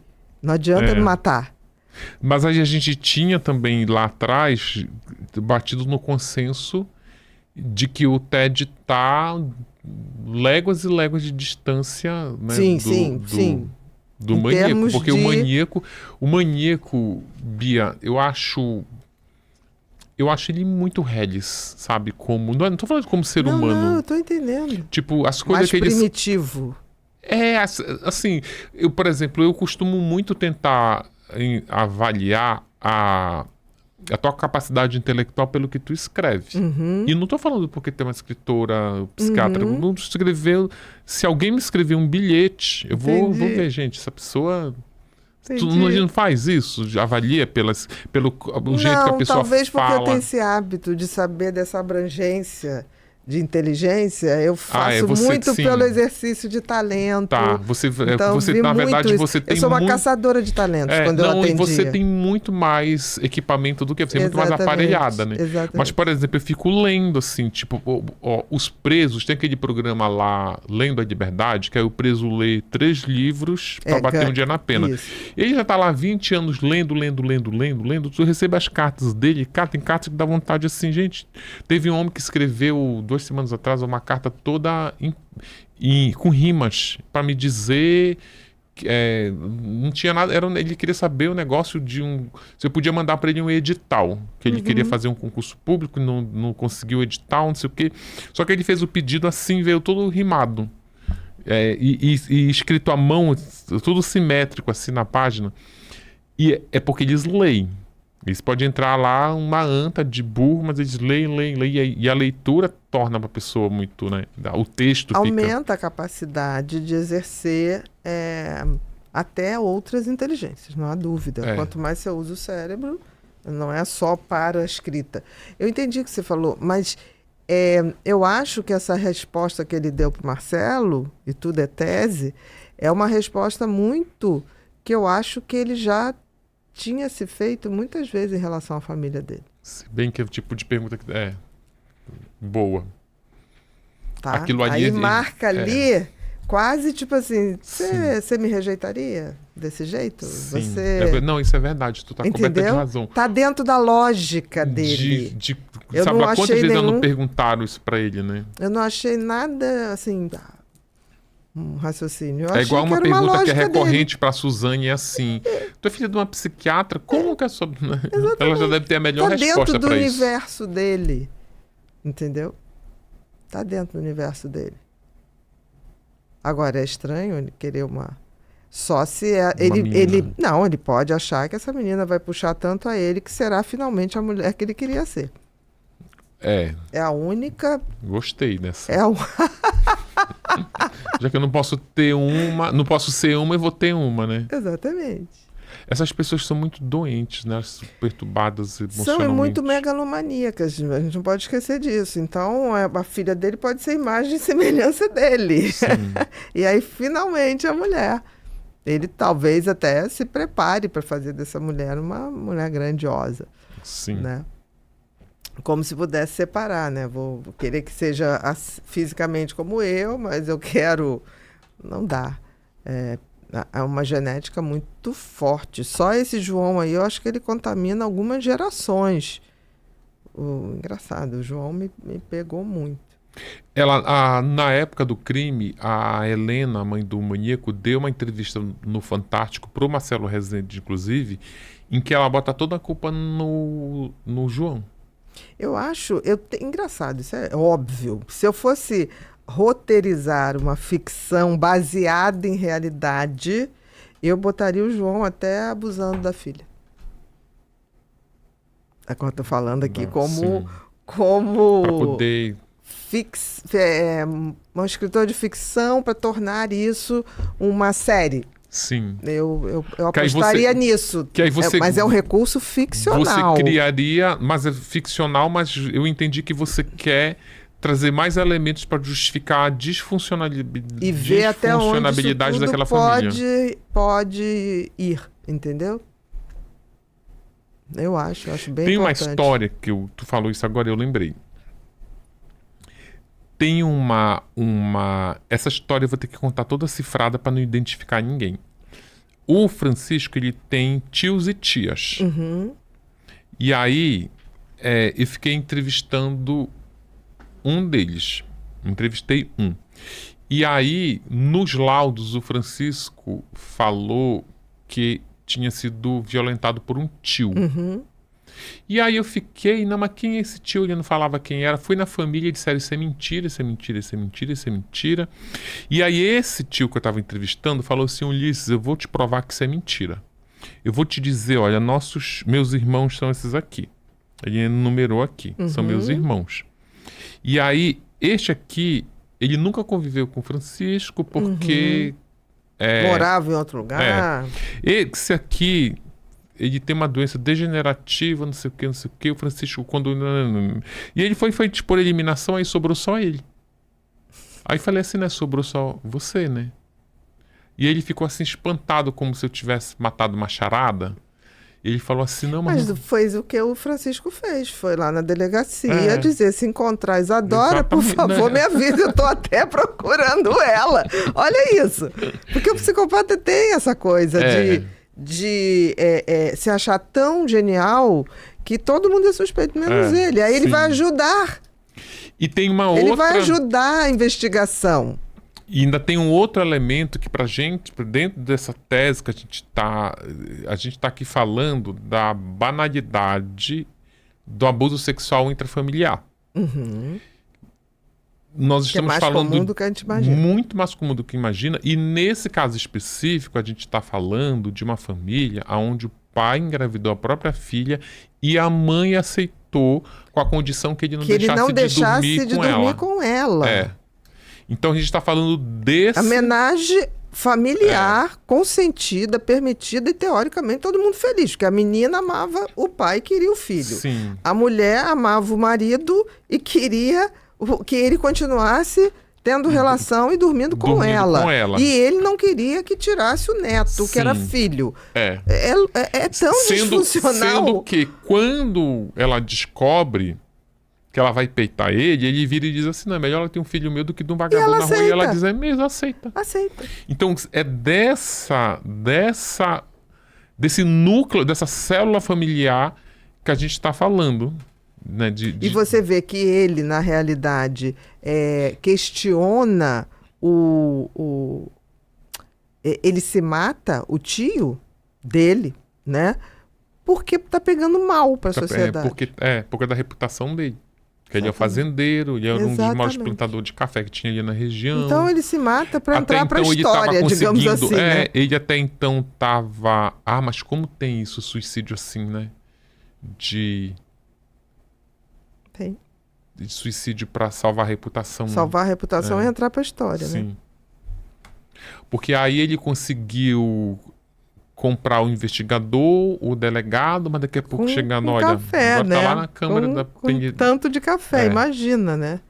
Que polícia despreparada também é essa, que sai com uma saca de café. Mas se eu assim, já é puro achismo, ilação, elucubração, o que for. Mas, por exemplo, na hora que a gente bota no elenco ali, a gente vai elencar a fimose, a indefinição da sexualidade, o desejo de ser mulher, segundo os laudos lá, não sei o que, eu diria que tudo isso estaria naquela receita daquele bolo complexo, mas eu acho que este ambiente familiar, eu acho que ele responde muito mais o porquê das coisas.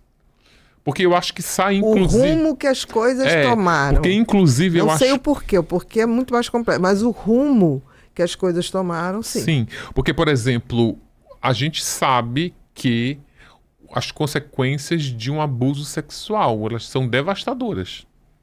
Elas podem ser devastadoras. São sempre. Tem gente que foi abusado sexualmente e não fez nada, se fechou, guardou segredo. Mas é sempre um trauma. A questão, uns reagem melhor, porque o trauma não é exatamente o que ocorre, é como a pessoa reagiu. Sim. E o devastador fica para quem não conseguiu reagir, ficou parada naquele tempo.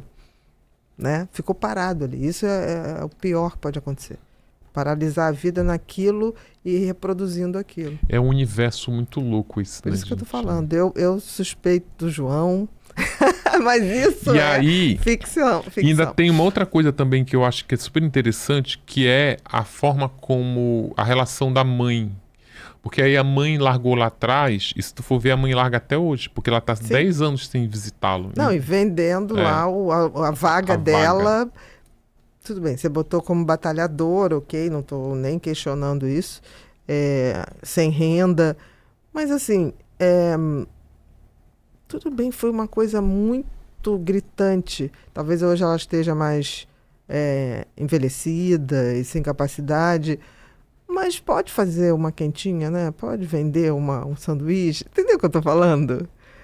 talvez eu Sim. esteja sendo um pouco, sei, não quero fazer julgamento, mas o fato é que essa mãe não vai receber esse filho. É. E também é uma história que não tem mais volta. Não, e ainda essa tem... disfuncionalidade nessa coisa familiar, porque eu acho que vai ter gente assim, e se essa mãe agora acolher... Gente, eu fiz uma entrevista com a mãe... coisas que não tem volta. Eu fiz 2 entrevistas com essa mãe. Fiz uma entrevista 1 ano atrás e fiz uma entrevista mais ou menos 4 meses atrás. Na primeira entrevista, ela fala que... eu pergunto se ele deu algum sinal que ela percebeu que ele poderia se transformar no que ele se transformou. Ela diz que não. Que se ele tivesse dado, ela teria feito alguma coisa. Aí daqui a pouco ela diz que ele deu sinais, sim. Que aí ele fala da farpa no ouvido, da promessa não cumprida e do avô, que ela acha também que... Aí daqui a pouco... Como é que ela deixa? Se ela tinha medo desse pai, como é que ela deixa o filho com esse pai? Sim. Mas assim... Aí lá atrás, a primeira entrevista, ela diz que não tem como ela receber em casa. Porque ela fala que a vida dela é uma senhora muito idosa, que ela mora numa casa muito simples, que a casa dela é muito vendida para a rua, que não tem como, que ela sabe que a mídia vai estar toda atrás, que ela lembra da época do julgamento que ficavam os helicópteros sobrevoando a casa dela, ela não tem mais estrutura emocional para isso tudo. E também ela disse lá atrás que que ele não está preparado, segundo ela, ele não estaria preparado para sair da cadeia. Disse, olha, eu acho que ainda não. Que inclusive ela diz que ela pode voltar, ele poderia voltar. Só que aí depois ela viu toda aquela repercussão, tipo, nossa, nem a mãe quer. E aí agora, recentemente, ela voltou atrás. Ela disse, olha, eu acho que ele está preparado sim para sair e eu vou receber ele em casa. E aí depois que eu vi essa mudança de opinião, eu até liguei para ela, mas eu falei, Maria Helena, porque pegou muito mal, a família não pode falar isso. Então é mais pela repercussão, Sim. É mais do mesmo motivo que o irmão de João se matou do que uma coisa genuína. Então você vai vendo aí que não é só o pessoal da rede social se preocupa com a autoimagem, né? Ou com a repercussão das coisas. Eu falei pra ela no telefone assim, Maria Helena, eu fui na tua casa. Tu não tem a menor condição de receber o Francisco aí, não tem nem lugar onde tu colocar ele. E outra coisa, tu não tem dinheiro. Aí ela falou, tem um Bezerra de Menezes, que é um hospital psiquiátrico que tem lá. Eu disse, pois é, mas aí o Bezerra de Menezes, pra ele conseguir uma vaga lá, tem que ser uma decisão da justiça. Com certeza. Não é assim, tu chegar lá, tu não consegue andar com ele nem na rua daqui e ali. E aí ela fala... Porque quando ele sair, tu não vai nem conseguir cumprir esse teu desejo, que nem é o teu desejo de ter. Porque, inclusive, quando ela diz que ela não tem como receber em casa, ela falou até assim, eu não sei nem como ele tá agora. Eu não sei nem se ele quer vir pra cá. É um total desconhecimento desse filho, né? Assim, e que você vê que foi construído por anos. Não estou aqui julgando, não quero julgar pai e mãe nessa situação. E você vê que ele responde ao Marcelo Rezende de uma maneira muito desafiadora. Mas algo que ele pensou muitas vezes. Eu lembrei agora que eu fico comendo aqui, o povo reclama, né? Estão reclamando. Tem aí? Ele deu uma entrevista ontem, né? Sim, na Record. E aí ela diz, não vou abandoná-lo e nem falar mal. Eu acho que ela qualquer papel cabe a ela. Sim. Qualquer papel cabe, assim. Sim. Inclusive mudar de opinião. Mudar de opinião. Mudar de decisão. Porque, assim, ninguém queria estar no papel da mãe do Francisco. A segunda vez que eu entrevistei ela, a mais recente, que eu até postei lá no blog, eu perguntei para ela, senhora vai receber em casa? Ela disse, não tem condição. E pior que eu já tinha perguntado lá atrás, ela só repetiu, né? Não tem condição de receber. Minha casa é muito humilde. Aí o filho dela, mais velho, estava do lado assim. E eu estava gravando em vídeo a entrevista. E aí ele falou assim, ele interrompe, ele fala, mãe, não responda isso. Aí ela vira, mas a gente já conversou, não tem como. Não, eu sei, mas não responda isso. Ou seja, não diga isso publicamente. Então, ele, o filho mais velho, preocupado com a imagem externa. Não tem afeto envolvido. Entendeu? E não estou dizendo, porque eu acho que o Francisco também tem muito pouco afeto, Sim. se é que tem. Então não estou julgando. Mas a gente está falando, eu não estou fazendo acusação nenhuma, mas só para lembrar que a gente está falando de uma família que recebeu dinheiro para sair, deixar um hall de visita livre. É isso que eu tô falando. E tem uma outra coisa, eu vi essa entrevista da TV Record, que o irmão também dá uma entrevista, o mais velho. Aí ele fala assim, quando o repórter questiona a possibilidade dele voltar a reincidir, que o maior medo é esse. Sim. Porque na boa, eu e você, pra mim tanto faz se ele estivesse na casa de quem fosse, preso fora, se ele não fosse um serial killer. Só interessa o risco da reincidência. É disso que a gente tá falando, só né? A gente tá falando mais disso. Nada. Pronto, chegamos num consenso. Aí sabe o que o irmão fala? Que é quando o repórter coloca essa possibilidade, porque ele já verbalizou que ele voltaria a matar. Aí o irmão fala assim, não, isso não vai acontecer porque eu vou estar do lado dele sempre. Se ele sair na rua, eu vou atrás. Se ele Qual é a ficha desse irmão? Qual é a ficha desse irmão? Já esteve envolvido com tráfico, assalto. Sim. Tá junto? Eu não tinha. Não, mas é engraçado. Eu acho tão interessante que pessoas falam com uma autoridade, né? Assim, é uma autoridade de como se tivesse uma vida ilibada. Se fosse roteirizar, né? Não precisa nem ficcionalizar, né? Quem tá vigiando o maníaco, o traficante. Exatamente. Entendeu o que eu tô falando? É uma família muito disfuncional. Muito. Eu acho que esse pai devia se alcoolizar para não ver isso tudo, porque o álcool é anestésico, entendeu?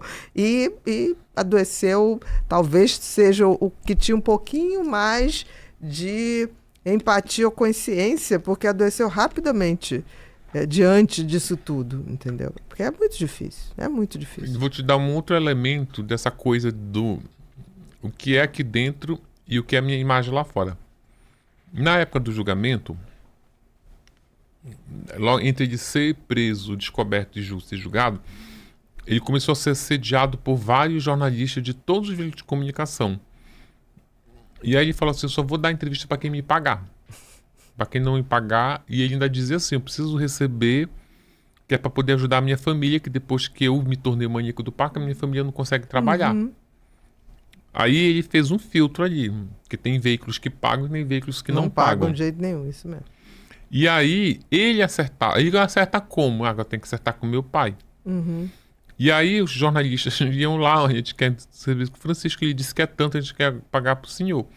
Só que aí saiu uma reportagem, não me lembro agora se foi na Veja ou na época.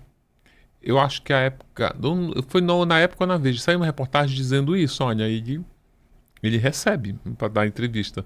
E aí o pai foi lá na cadeia e disse, meu filho, vamos combinar o seguinte... Não diga pra ninguém, nenhum jornalista, que a gente tá recebendo dinheiro, porque isso é feio. Isso pega mal. É isso que eu tô falando. Entendeu? Sempre a preocupação é o que os outros vão pensar. Sim. Não é a essência da questão. Sim. Né? Mais alguma coisa aí, Mi? Sim, vamos lá. Luana Derli. Não, peraí. Luana Deli, perdão. Lunardelli, porque tá tudo junto. Doutora Ana, a idade e notoriedade dele hoje poderia ser um fator impeditivo para cometer novos crimes após a saída? Não. Ele extravasaria com outros crimes? É a tua teoria do tigre, né? Pode ser menos... Pode ser que tenha diminuído a potência, né? Isso nos transtornos de personalidade tende a ocorrer. Mas de que é menos potência para um cara que fez o que fez? Sim.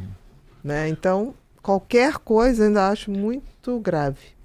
Tem só para te dar mais um dado. Que a gente até conversou no fim de semana, que eu fiz a entrevista com o irmão do vampiro, né? Que vai sair no blog nos próximos dias. E aí, quando fala dessa... O que tu acha se ele vai voltar a matar crianças? Aí ele falou justamente isso, olha, ele não vai, eu te garanto que ele não vai, porque ele já tá um velho, não tem força, ele não tem como mais fazer isso. Me deu essa garantia. Aí eu falei, aí vai para... Por exemplo, é interessante que as pessoas acham que os canalhas não envelhecem, né? Tem vovô pedófilo, né? Então a gente tem que entender que se não for por um crime daquele tamanho, algum crime será. E que crime é crime. Sim, eu passei por uma das coisas Os mais... psicopatas envelhecem, mas Sim. o Chico Picadinho, né? Gente, eu passei por uma situação... eu passei por uma situação, tipo assim, muito bem colocado isso. Eu passei por uma situação, quando eu trabalhava no Correio Brasiliense, que estava chegando o final do ano, e aí a gente fez uma pauta bem grande, aquelas pautas especiais, sobre os idosos que vão passar o final de ano sozinhos nos asilos, não recebe visita de ninguém. Aí eu passei um mês inteiro indo nos asilos, cada história triste. Aí tinha uma mulher que era um asilo particular, caríssimo, que é uma das histórias assim, que abria a reportagem. Uma senhorazinha fofinha, lá com seus 90 anos, e aí ela contava a história de que os filhos dela largaram ela lá, que ela não via os filhos, tinha 20 anos. Eu falei, mas como que a senhora não vê seu filho? Alguém está pagando Alguém está aqui. pagando isso aqui. Ela disse, não, a minha filha veio aqui, eu cheguei, 3 anos, ela paga todo mês. Mas eu estava sentada aqui, aí eu vi a minha filha lá na recepção, tem aquele espelho, não era nem um espelho, era um vidro escuro que espelhava de pouco. Sim. E eu vi o vulto da minha filha naquele espelho, quando eu me levantei, cheguei lá, andando passos curtos, ela já tinha ido. Aí eu peguei, fui lá na secretaria, eu pedi o contato, quem que paga? É fulano de tal, descobri o endereço dela, fui lá, fiquei tocando o interfone, ela não atendeu. Toquei no outro dia, não atendeu, contei a história dela, dizendo, olha, fui lá, ninguém respondeu do outro lado. E aí saiu a matéria, a foto dela saiu na capa, e aí começou, tadinha, como é que alguém abandona, não sei o quê. Saiu no domingo, na segunda-feira, eu estava na redação, o telefone tocou do meu lado, eu atendi, falei, oi, Ulisses fulana de tal. Falei, oi, mas de onde é mesmo? Tá vendo a senhora que está na capa, na primeira página? Ela é minha mãe. Eu disse, poxa, eu procurei tanto, eu achava que ela queria dar o outro lado. Não, eu procurei tanto a senhora para colocar o seu outro lado. Ela, não, você interfonou na minha casa, eu não atendi de propósito. Agora, você colocou a minha mãe de um jeitinho aí que tá todo mundo Com dizendo, pena. coitadinha dessa senhora. Eu vou te contar só uma coisa que esta mulher fez, e de tantas outras coisas, mas eu vou te contar a coisa, a menor delas, tá? A menor. Quando eu era jovem, eu fiquei noiva de um piloto da aeronáutica. E aí a minha mãe disse que não era para eu me casar, que era para eu me casar com outro fulano, não era para eu me casar com este militar, porque a patente dele era muito rasa, não sei o quê. Eu disse, é o homem da minha vida, eu vou casar. Minha mãe era muito rica, e aí exigia. Aí eu engravidei do meu namorado antes do casamento, eu era mais jovem. E aí um belo dia eu acordei, a minha mãe tinha me amarrado na cama e fez um aborto usando uma agulha de tricô. Isso é a menor das coisas graves que a minha mãe fez. Porque é isso que você falou, essas pessoas perversas, elas envelhecem. Exatamente. E aí agora que ela tá lá, e ela tá num asilo, e o asilo dela é bom, ela tá num asilo, que não é mais asilo, que chama casa de acolhimento. De acolhimento. Tá lá caríssimo, a gente paga, banca tudo lá, mas é só pra você ver que Não é bem... não é porque tá abandonado que você vai dizer que é um coitado. Até existe um coitado, mas a gente também tem que entender que pessoas assim envelhecem. Sim. Esta mulher envelheceu, Sim. né? Então, respondendo aí. Andresa Mahayani pergunta, acham que nos tempos de hoje é possível surgir outros maníacos? A situação da nova geração pode melhorar ou piorar, considerando o que vivemos hoje? Eu acho que tem vários maníacos. Eu acho que tem vários maníacos. Estão se formando nesse momento, e acho que a polícia está totalmente despreparada, o judiciário está totalmente despreparado para isso, e acho que a gente sempre tem essa coisa, isso não vai acontecer. Acontece, Só acontece na infelizmente. TV, né? Só acontece na TV, só acontece... Não, eu acho que... Infelizmente. Até porque a gente vive uma sociedade que os valores psicopáticos estão muito em alta, né? Concordo plenamente. Eu só quero o que eu quero. O narcisismo nunca teve tão Estão na filosofia dos tempos Sim. modernos. Eu. E como os maníacos que estão presos não são estudados, não tem nenhum Não tipo tem de prevenção. nenhum tipo de prevenção, em termos. Kimberly, Ulisses e doutora Ana, o maníaco falou que observava a postura das vítimas. Tem algum comportamento que podemos adotar para nos prevenir na rua e afastar narcisistas na vida? Sou muito fã dos dois. Obrigada. Obrigado, Kimberly. Olha, eu acho que a proteção é o básico, né? Você não vai falar com uma pessoa que você nunca viu. Não acredite em coisas maravilhosas, de dinheiro fácil, de palavras muito bonitas. Eu acho que a gente tem que estar muito atento. Principalmente se você estiver vulnerável. Se você estiver vulnerável, mais ainda. Mais ainda, sim. Né? Não cair na besteira de ficar... toda pessoa que vem para te seduzir vai falar Sim. coisas que você quer ouvir. E hoje em dia está muito mais fácil, porque na rede social você bota gosto musical, Sim. você bota o livro que lê. Então ficou muito mais fácil para os psicopatas seduzirem. Infelizmente. Thaís Andrade. Queria que você falasse do Tremembé, tá? Sim, da série, Né? né? Porque eu acho importante. Ou quer acabar essa Thaís É que Andrade? ela chegou a ler um nome, né? Vamos falar. Não, vamos falar, porque a gente tem que falar do vamos sim. lá. Thaís Andrade, quais foram as investigações e evidências que levaram à prisão de Francisco, maníaco do parque? E como o caso impactou a segurança pública e a percepção sobre crimes de violência sexual no Brasil? Olha, isso está bem detalhado no livro. Porque não dá para falar, pelo menos Sim. eu acho. De maneira muito sucinta. Eu vou só fazer uma observação que eu acho interessante sobre... Que a gente falou da ineficiência da polícia, porque ele chegou lá... Exatamente. E eu acho importante a gente também... não colocar essas vítimas como umas mulheres tontas que caíram Claro que não.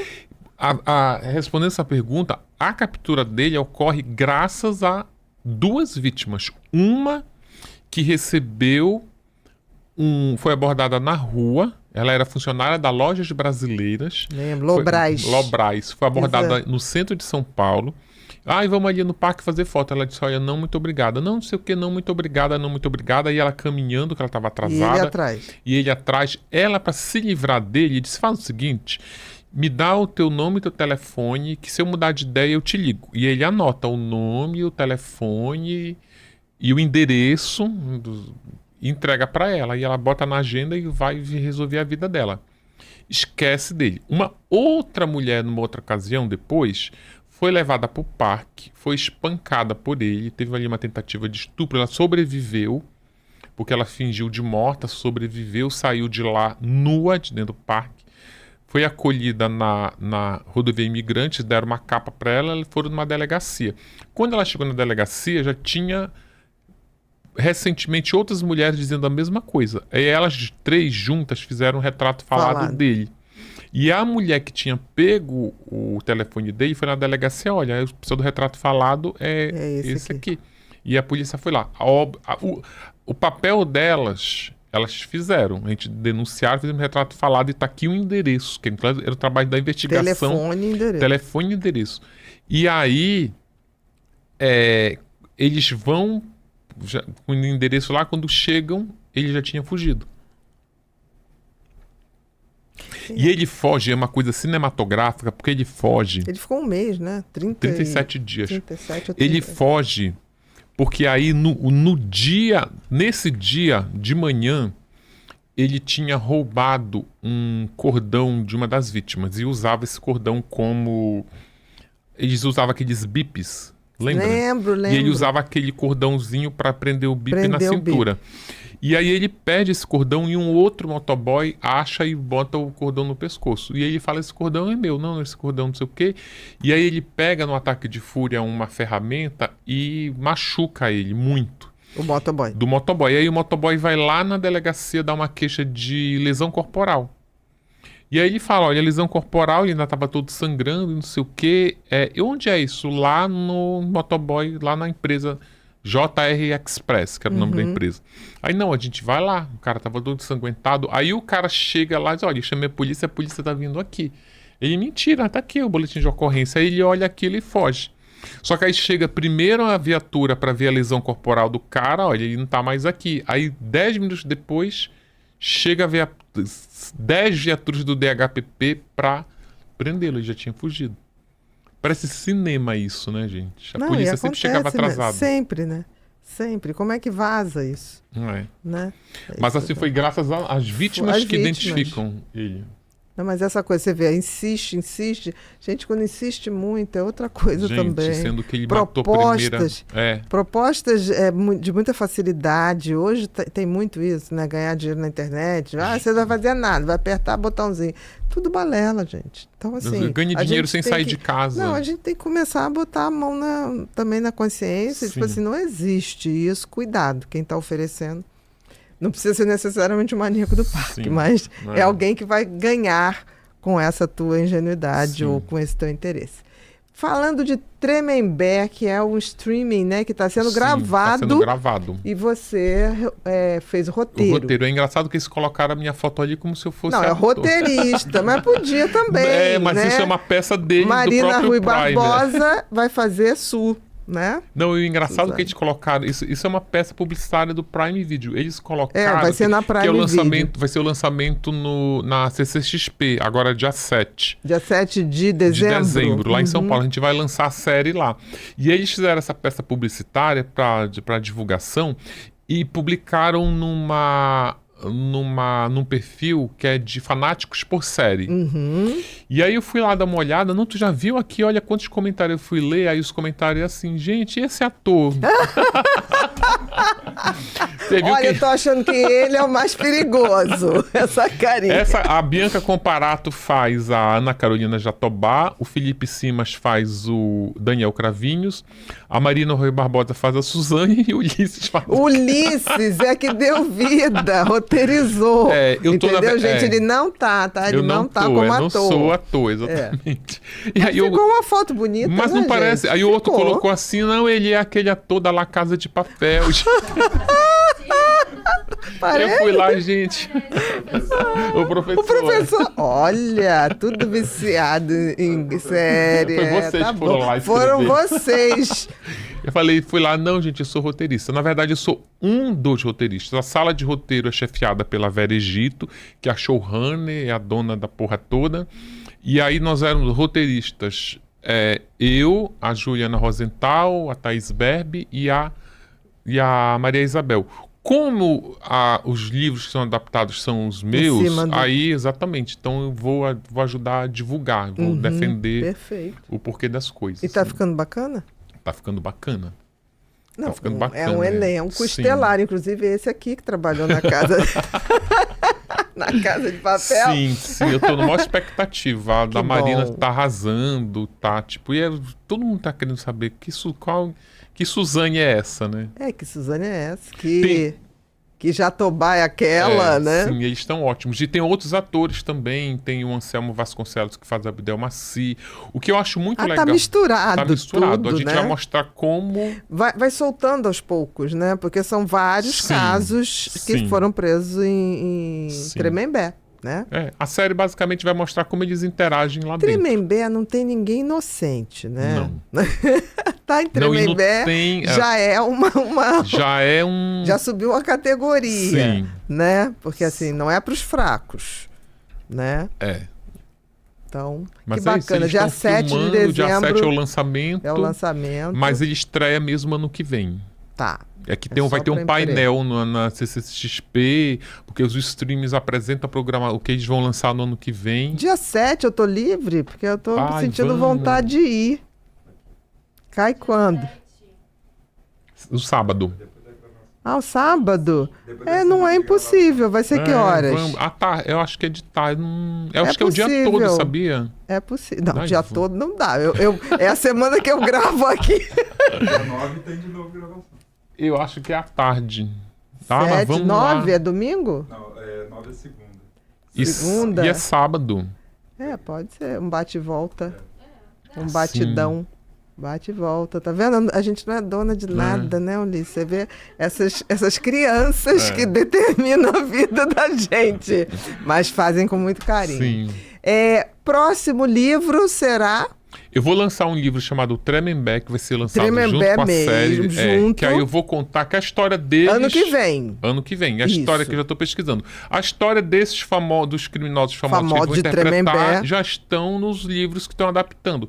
Então o que eu vou fazer? Eu vou lançar um livro chamado Tremembé, contando histórias de outros criminosos famosos que estão lá, mas a maioria são criminosos anônimos, porque as histórias paralelas do livro da Suzane fazem muito sucesso. Uhum. Então eu vou trazer o Thiago Brenan, que tá lá, o Robinho, o jogador que tá lá, É aquilo que eu falei, ninguém que tá lá, Não. assim, foi tipo assim, não fiz nada, sou super inocente Não, da tá lá, vida. É muito difícil, mas acho que vai ser muito interessante pra gente ver que não é só o holofote, né? Sim. Tem muitos e muitos casos. Foi quando, qual foi a que perguntou se ia se repetir? Eu falei, deve ter muitos maníacos do parque saindo do forninho ou se maturando e a gente não Sim. sabe. Então, acho que essa série vai ser Sim. fundamental para a gente ter essa visão mais ajustada, Sim. né? Aí a gente vamos divulgar. Daiane. Pois é, Daiane. Vale a pena ver. Vale todo mundo a pena ver. Ulisses, estão falando aqui que você parece com o Chuck Norris Ah, também. E até com o Dahmer, tá? Por causa do óculos. Com o Sim, Dahmer já, também? Não, não, mas já faz ouvi isso, não. já ouvi. Dahmer, Já ouviu? Já. Me mandaram os óculos Não, do aviador gente, dele. jura? Gente, eu garanto que o Ulisses não é psicopata, tá? Quero atestar aqui, tá? Eu faço laudo. É do bem, do bem, do bem. Vê lá que vocês estão vendo parecer com o meu amigo, tá? É muito E legal. também o Vampiro de Niterói. Temos aí... Vampiro de Niterói, que é o meu próximo livro da trilogia Homens Assassinos, no segundo semestre. Aí. Nossa, ele tem uma coisa ali... Tem. Não, eu tô vendo uma coisa que me chama mais atenção ainda, que eu não tinha percebido. A probabilidade dele ter botox é muito reduzida nessa época, Sim, né? sim. E ele tem uma linha da sobrancelha bem mais alto para a esquerda. Tá vendo? O que isso quer dizer? Teoricamente, isso é uma sugestão, não é uma coisa de que ele é muito mais racional do que emocional. Tu lembra das cartas, né, que você me ajudou a traduzir? Aquelas Lembro. cartas, era Menino, muita aquilo manipulação, ali gente. Aquilo ali, você não entendeu. Eu estava numa viagem, eu estava em BH com a Alex, e a Alex estava atendendo dentro do quarto os pacientes. Então eu não podia estar do lado dele para conversar com você. Eu fiz aquilo tudo do banheiro. Literal, gente, literal. E aí foi muito engraçado que aí eu botei assim um aviso: não entre no banheiro pro Alex, porque acabava ele. Aí ele: tô morrendo de vontade de fazer xixi. Eu fui lá na portaria, fui na recepção. Falei: o que você tava fazendo, falando? Eu falei assim: tava conversando com o Ulisses. Eu sentadinha no vaso e ali, olha, eu Lendo acho as cartas, isso, e lendo as cartas. Mas olha que interessante, você vê que a parte Mas aquela esquerda tua dele... análise, aquilo ali me clareou muito. Ele é tido como uma criança, aquela manipulação de como a mulher podia entrar A lá. psicóloga, uma que era coisa... pra tirar carteirinha com fulano e não com Beltrano, porque Beltrano não gosta de mim. Não. O horário dele é esse, aquele. Ele é mais elaboradinho, né? Então, esse será o próximo livro. Próximo livro da trilogia Homens. Vampiro de Niterói. Né? Como é o nome? Marcelo Andrade. Marcelo Andrade. Mais alguma coisa? Nós temos 3 perguntas aqui pra gente finalizar. Você já escolheu a sua? Já escolhi. Já escolhi. Tem mais 3, tem mais então 3. calma. Tem mais Tem mais 3? três. Não, vamos ver. Agora eu tenho que arrebentar. Para poder mudar de ideia.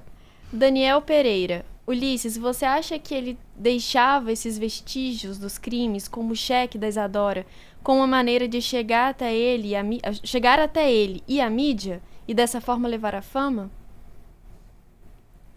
Dentro do que a gente conversou, acho que sim, né?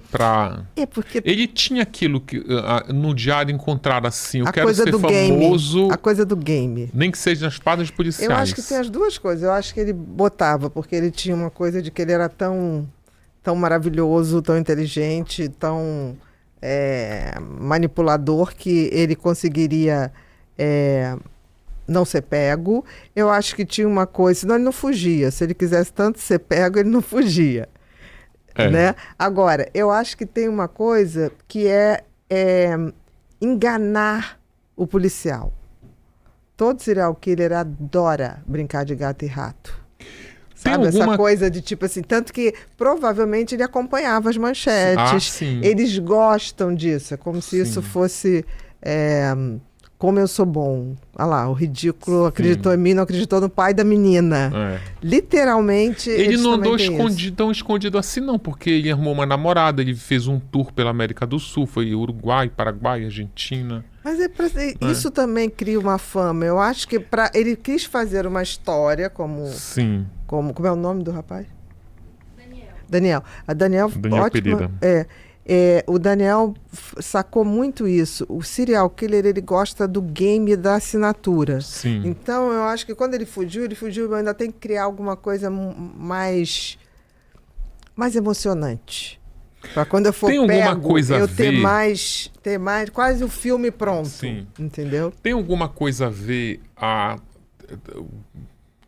aquela sensação do cleptomaníaco né, porque a adrenalina dele é entre pegar e ser descoberto, depois cair naquela depressão.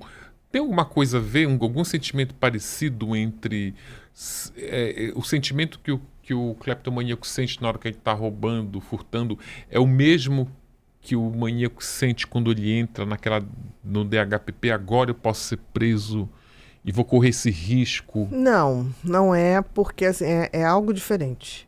São prazeres diferentes. Porque assim, o cleptomaníaco, ele tem uma questão de planejar todo aquele momento e ele está se vingando imediatamente de uma coisa. Eu tinha uma paciente cleptomaníaca que quando tratavam ela mal, ou não do jeito que ela queria numa loja, por exemplo, ela ia levar alguma coisa. Ia voltar e levar alguma coisa para prejudicar aquela vendedora ou aquele vendedor. Então tem uma coisa muito mais imediata. O dele é um prazer muito mais mórbido. E é um prazer muito do megalomaníaco. Do tipo, olha como eu sou, como eu boto vocês no chinelo. Vocês são os idiotas, vocês não veem o óbvio, é game. É o prazer de estar zerando o game. Sim. Ele. Entendeu? O da cleptomania está compensando alguma coisa no qual se sentiu injustiçada. Sim. Tu sabe agora que eu não estou mais avaliando só as perguntas. Sabe o que eu estou avaliando? Às vezes a pergunta não é tão boa, mas a resposta suscita um debate bom. Também é um critério. Também é um critério. O Daniel Pereira, por exemplo, ficou no páreo agora. Daniel Pereira já tinha entrado. Aí já tinha perguntado? Daniel não é a foi primeira a segunda vez. pergunta. E todas as duas foi foram boas. Muito obrigada, Daniel. Obrigada, Daniel. E Daniel mandou super bem. Daniel Tu lembra a outra pergunta dele? Qual foi? Não me lembro, mas foi boa também. Não, mas porque ele está marcado aqui para mim. Tá, vamos lá. Tem mais duas perguntas, então. Suilane. Ela faz parte da nossa comunidade, da comunidade Pod People aqui no legal. YouTube.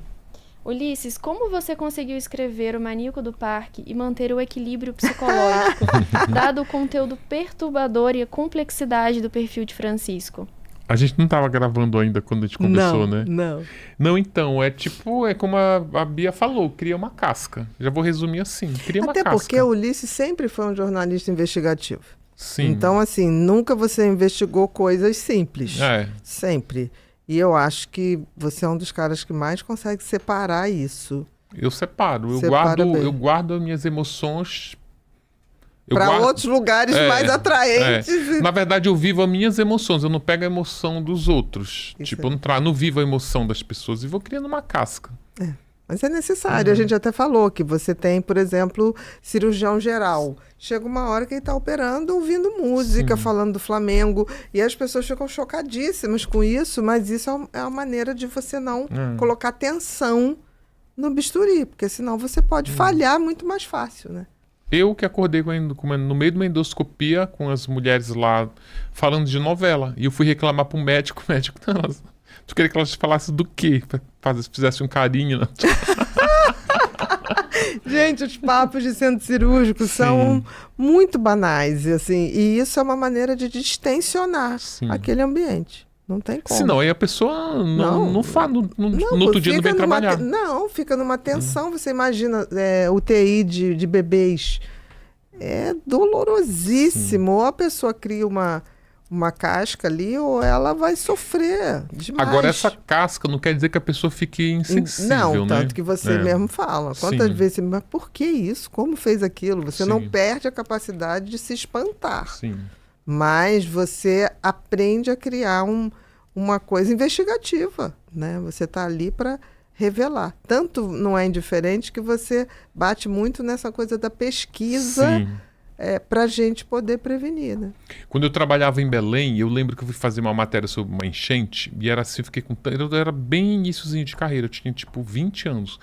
E aí fui fazer uma matéria na enchente, e eu tinha que correr com texto e tal, e aí eu vi aquelas pessoas perdendo tudo, ia sair de lá, não tinha o que comer. Eu fui lá, antes de voltar para a redação, fui no mercado, comprei os negócios, entreguei, voltei, cheguei atrasado. Na redação. Por que você atrasou? Fui fazer isso. Aí eu entreguei o texto, meu chefe me chamou lá, nunca mais faça isso. O seu papel ali é olhar e mostrar para os nossos leitores aquela situação. O papel de ajudar aquelas pessoas é do governo, das entidades, das ONGs. Se você quiser fazer isso, vai fazer fora do horário. Entregou sua matéria, você pode fazer o que você quiser.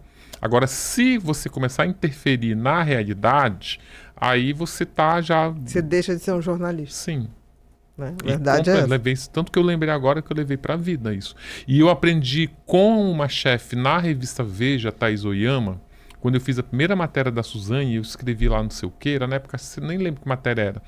Ela me chamou lá, mostrou um negócio no texto, ela disse assim, olha, você tem que tratar o bandido com o mesmo respeito que você trata o não bandido. Na página, no texto, você tem que tratar com respeito. Não é porque matou, foi condenado, que você vai desrespeitar.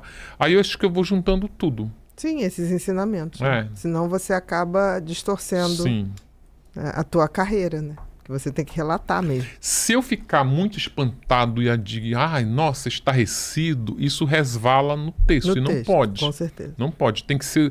O meu olhar ele tem que ser neutro. É como se eu estivesse olhando por você. Através dele, né? É, exatamente.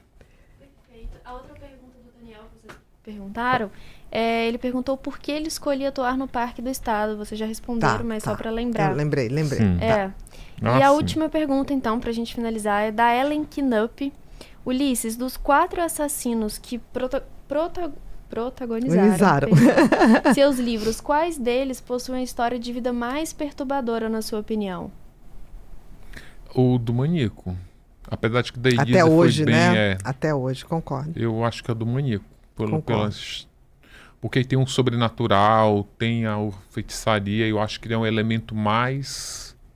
E tem também uma coisa, né? As mulheres, por mais psicopatas, perversas, elas não têm a taxa de testosterona que torna tudo mais impulsivo, mais violento. Sim, mas também eu lembrei que tem a Flor de Lis também, que vem... Aliás, são meio parecidos, porque a Flor de Lis teve aquele tio Miquelino também, que mexia com feitiçaria, a forma como o abuso e os estupros eram normalizados naquela época, né? Eu acho que empatou o Flor de Lis e o maníaco. E o Francisco. Como o maníaco se transformou num serial killer e a Flor de Lis, apesar de ter... Eu acho, inclusive, que dos crimes que a Flor de Lis cometeu, o assassinato do marido é menor deles, porque tem muito crime de abuso ali. De abuso, nossa. Né? Então, eu acho que empata também Flor de Lis e o maníaco. Eu respondi o maníaco Só logo espero que eles não se conheçam e se falam. Desculpa, gente. Desculpa. É isso mesmo. Porque seria um casal, né? Difícil. Então a gente finalizou as perguntas e agora vocês podem escolher. O maníaco Vamos lá. levando a flor de lis pro parque. Não, olha, não dá nem ideia. Não dá nem ideia. Já escolheu a sua? Eu já. Então qual é a sua? Primeiras A minha? mulheres. Marcele Silveira. Marcele Silveira. O que ela perguntou? Vamos lá, Entendi. peraí. Só a gente achar que... Foi logo no início. Mas eu logo achei a no pergunta início. dela muito boa. Marcele, Ulisses, qual parte da história do Francisco que deixou você mais mexido? Ah, Essa foi gostei. a pergunta. Então, Que aí a gente Marcele- começou Sim. a trazer o tio, Sim. o avô, o tio João não, o avô João, a mãe, aí que a gente começou a entrar por esse universo. Sim, eu gostei né? da escolha. Então, a Marcele Silveira ganhou o Francisco, o do... Volta ali. Isso, o livro do Ulisses, o Francisco de Assis. Vou autografar. E ganhou, vai autografar, exatamente. E ganhou também o meu lançamento, Um Tempo para Mim. Tá? Que Muito já chegou lá em casa, obrigada. viu? Já tá na Obrigado, sua já casa, chegou. com certeza. Esse é para relaxar. Esse é outra vibe. É nos intervalos, assim, para a gente poder refletir um pouquinho e se tornar um pouquinho melhor, né? Então, é só mandar o Aí, endereço dia eu aqui. chego lá, Marcele. você capa dura, chique, assim. Marcele, é só você enviar os seus dados para o e-mail que Isso. está fixado aqui nos comentários, podpeopleoficial@gmail.com. Perfeito. Agora você. Eu vou ficar com a pergunta do Alex Ribeiro porque é uma pergunta de utilidade pública. Ele perguntou sobre Alex Ribeiro, isso mesmo. que é sobre a psicopatia, como identificar a psicopatia no filho. Lembro. Eu gostei muito da que eu Sim. falei, me lembro. Então, Alex acho- Ribeiro, né, ganhou também o exemplar do Ulisses e Um Tempo para Mim. Muito obrigada pela participação de todos. Sim. Queria que você agora desse seus recados. Todos Meus que você recados quiser. então, o lançamento foi o último aqui no Rio, não vai ter mais lançamento. Dia 7 lá na CCXP, o lançamento da série. Meu próximo livro ano que vem, vou dar uma descansada agora. Isso. Merece. Descansa um No pouquinho. decorrer da semana vai ter uma entrevista no blog com o irmão do vampiro. Uhum. O blog, gente, tem um beijo do tem o Beto True Ribeiro, Crimes. Tem do o True True Crime, Crimes, que é uma coluna no jornal Globo que vale a pena acompanhar. Muito bom. E a gente esqueceu, Beto, Beto Ribeiro, amamos beijo. você. Somos Sério. Bebete. E você, É. Beto, é um daqueles amigos que a gente relaxa, né? Sim. A gente esquece todas as tensões do mundo Sim. quando tá com o Beto. Dia 11 eu vou estar lá, Uhum. me despedindo do ano com ele. Dia 11 de dezembro. Dia 11 de dezembro vai estar no Canal Beto canal Ribeiro. Beto Ribeiro, que agora não é mais o Crime SA, canal Beto Canal Ribeiro. Beto Ribeiro. Então não deixa de... Que tá entrando, Beijo que pro Aru, tá que no fez ar. aniversário. Ah, fez? Fez. Quando? Ele fez sábado. Sábado agora. Aru, beijo, Eu nem sei se foi tudo de sábado ou bom, sexta, tudo de bom. Que também é um amigo maravilhoso. E sim. cozinha, que é uma maravilha. Além de Sim, ser lindo, sim. ele cozinha É uma muito boa bem. pra cozinhar. Muito boa. Esquecemos mais alguma coisa? Acho que não, basicamente é isso, né? Onde compra seu livro? Tá em todos os lugares, tá? Tá. Na Amazon, ficou na lista dos mais vendidos, eu fiquei super feliz. Que Ele bacana. ele ficou 4 dias na lista dos mais vendidos de todas as categorias. Ele chegando. E tem o link embaixo para quem quer autografado. Tá na descrição do vídeo aí, gente. Quem quiser o livro autografado, tem um link aí que tá no nosso episódio para você poder receber já autografado. Sim. Tá? Muito obrigado, pelo Olha, convite. meu amor, eu que agradeço. Obrigado eu que pelo- agradeço, mas Tem vou... um presentinho, viu, pro Ulisses embaixo aí. Tem presentinho. Tem presente. Tem, Ulisses, o kit. Que Que você de... da última vez não veio. A nossa eco bag. Faça aconteça, inspire. Você é isso Uhum. tudo pra gente. Pode, people. Eu fui. E aqui o seu livro já está na sua casa. Aqui Sim. para as suas anotações. Isso eu uso muito. Ó, e aqui a nossa canequinha para você Ai. em casa Coleciono, viu? lembrar bonito. da gente, tá? Depois Bonita. eles vão botar aqui direitinho para você. Meu querido, muito obrigado, viu, pelo carinho. Eu queria agradecer. Você é um amigo maravilhoso. Gosto obrigado. muito de conversar com você, mas não é só disso, não. Da vida. Sim, da sim, vida. Também. Queridos, nós estamos encerrando mais um episódio. Vou lembrar, gente. Peraí, amanhã, dia 12, às 19 horas, tem a minha palestra sobre o transtorno de personalidade borderline. Para você que quer saber, porque tem, assiste. Para você que conhece alguém, um filho, um amigo, uma amiga, assista. Porque aqui na comunidade Pod People a gente só acredita que o conhecimento e o autoconhecimento é a única maneira de revolucionar a vida. Não se esquece, amanhã, 19 horas. Quem não é inscrito, se inscrever, partilhar. Quem não é inscrito aqui no canal, por favor, se inscreva. E quem gostou hoje, quem não gostou, né? Compartilha esse bate-papo que a gente teve aqui com o Ulisses, que é maravilhoso. E a melhor maneira de a gente se defender de pessoas assim, de psicopatas, é conhecer, gente. É conhecer e não cair em papinhos de facilidade, porque com certeza eles dependem da nossa ingenuidade para poder fazer o que eles fazem. Não se esqueçam disso. Muito obrigado e até o próximo Pod People.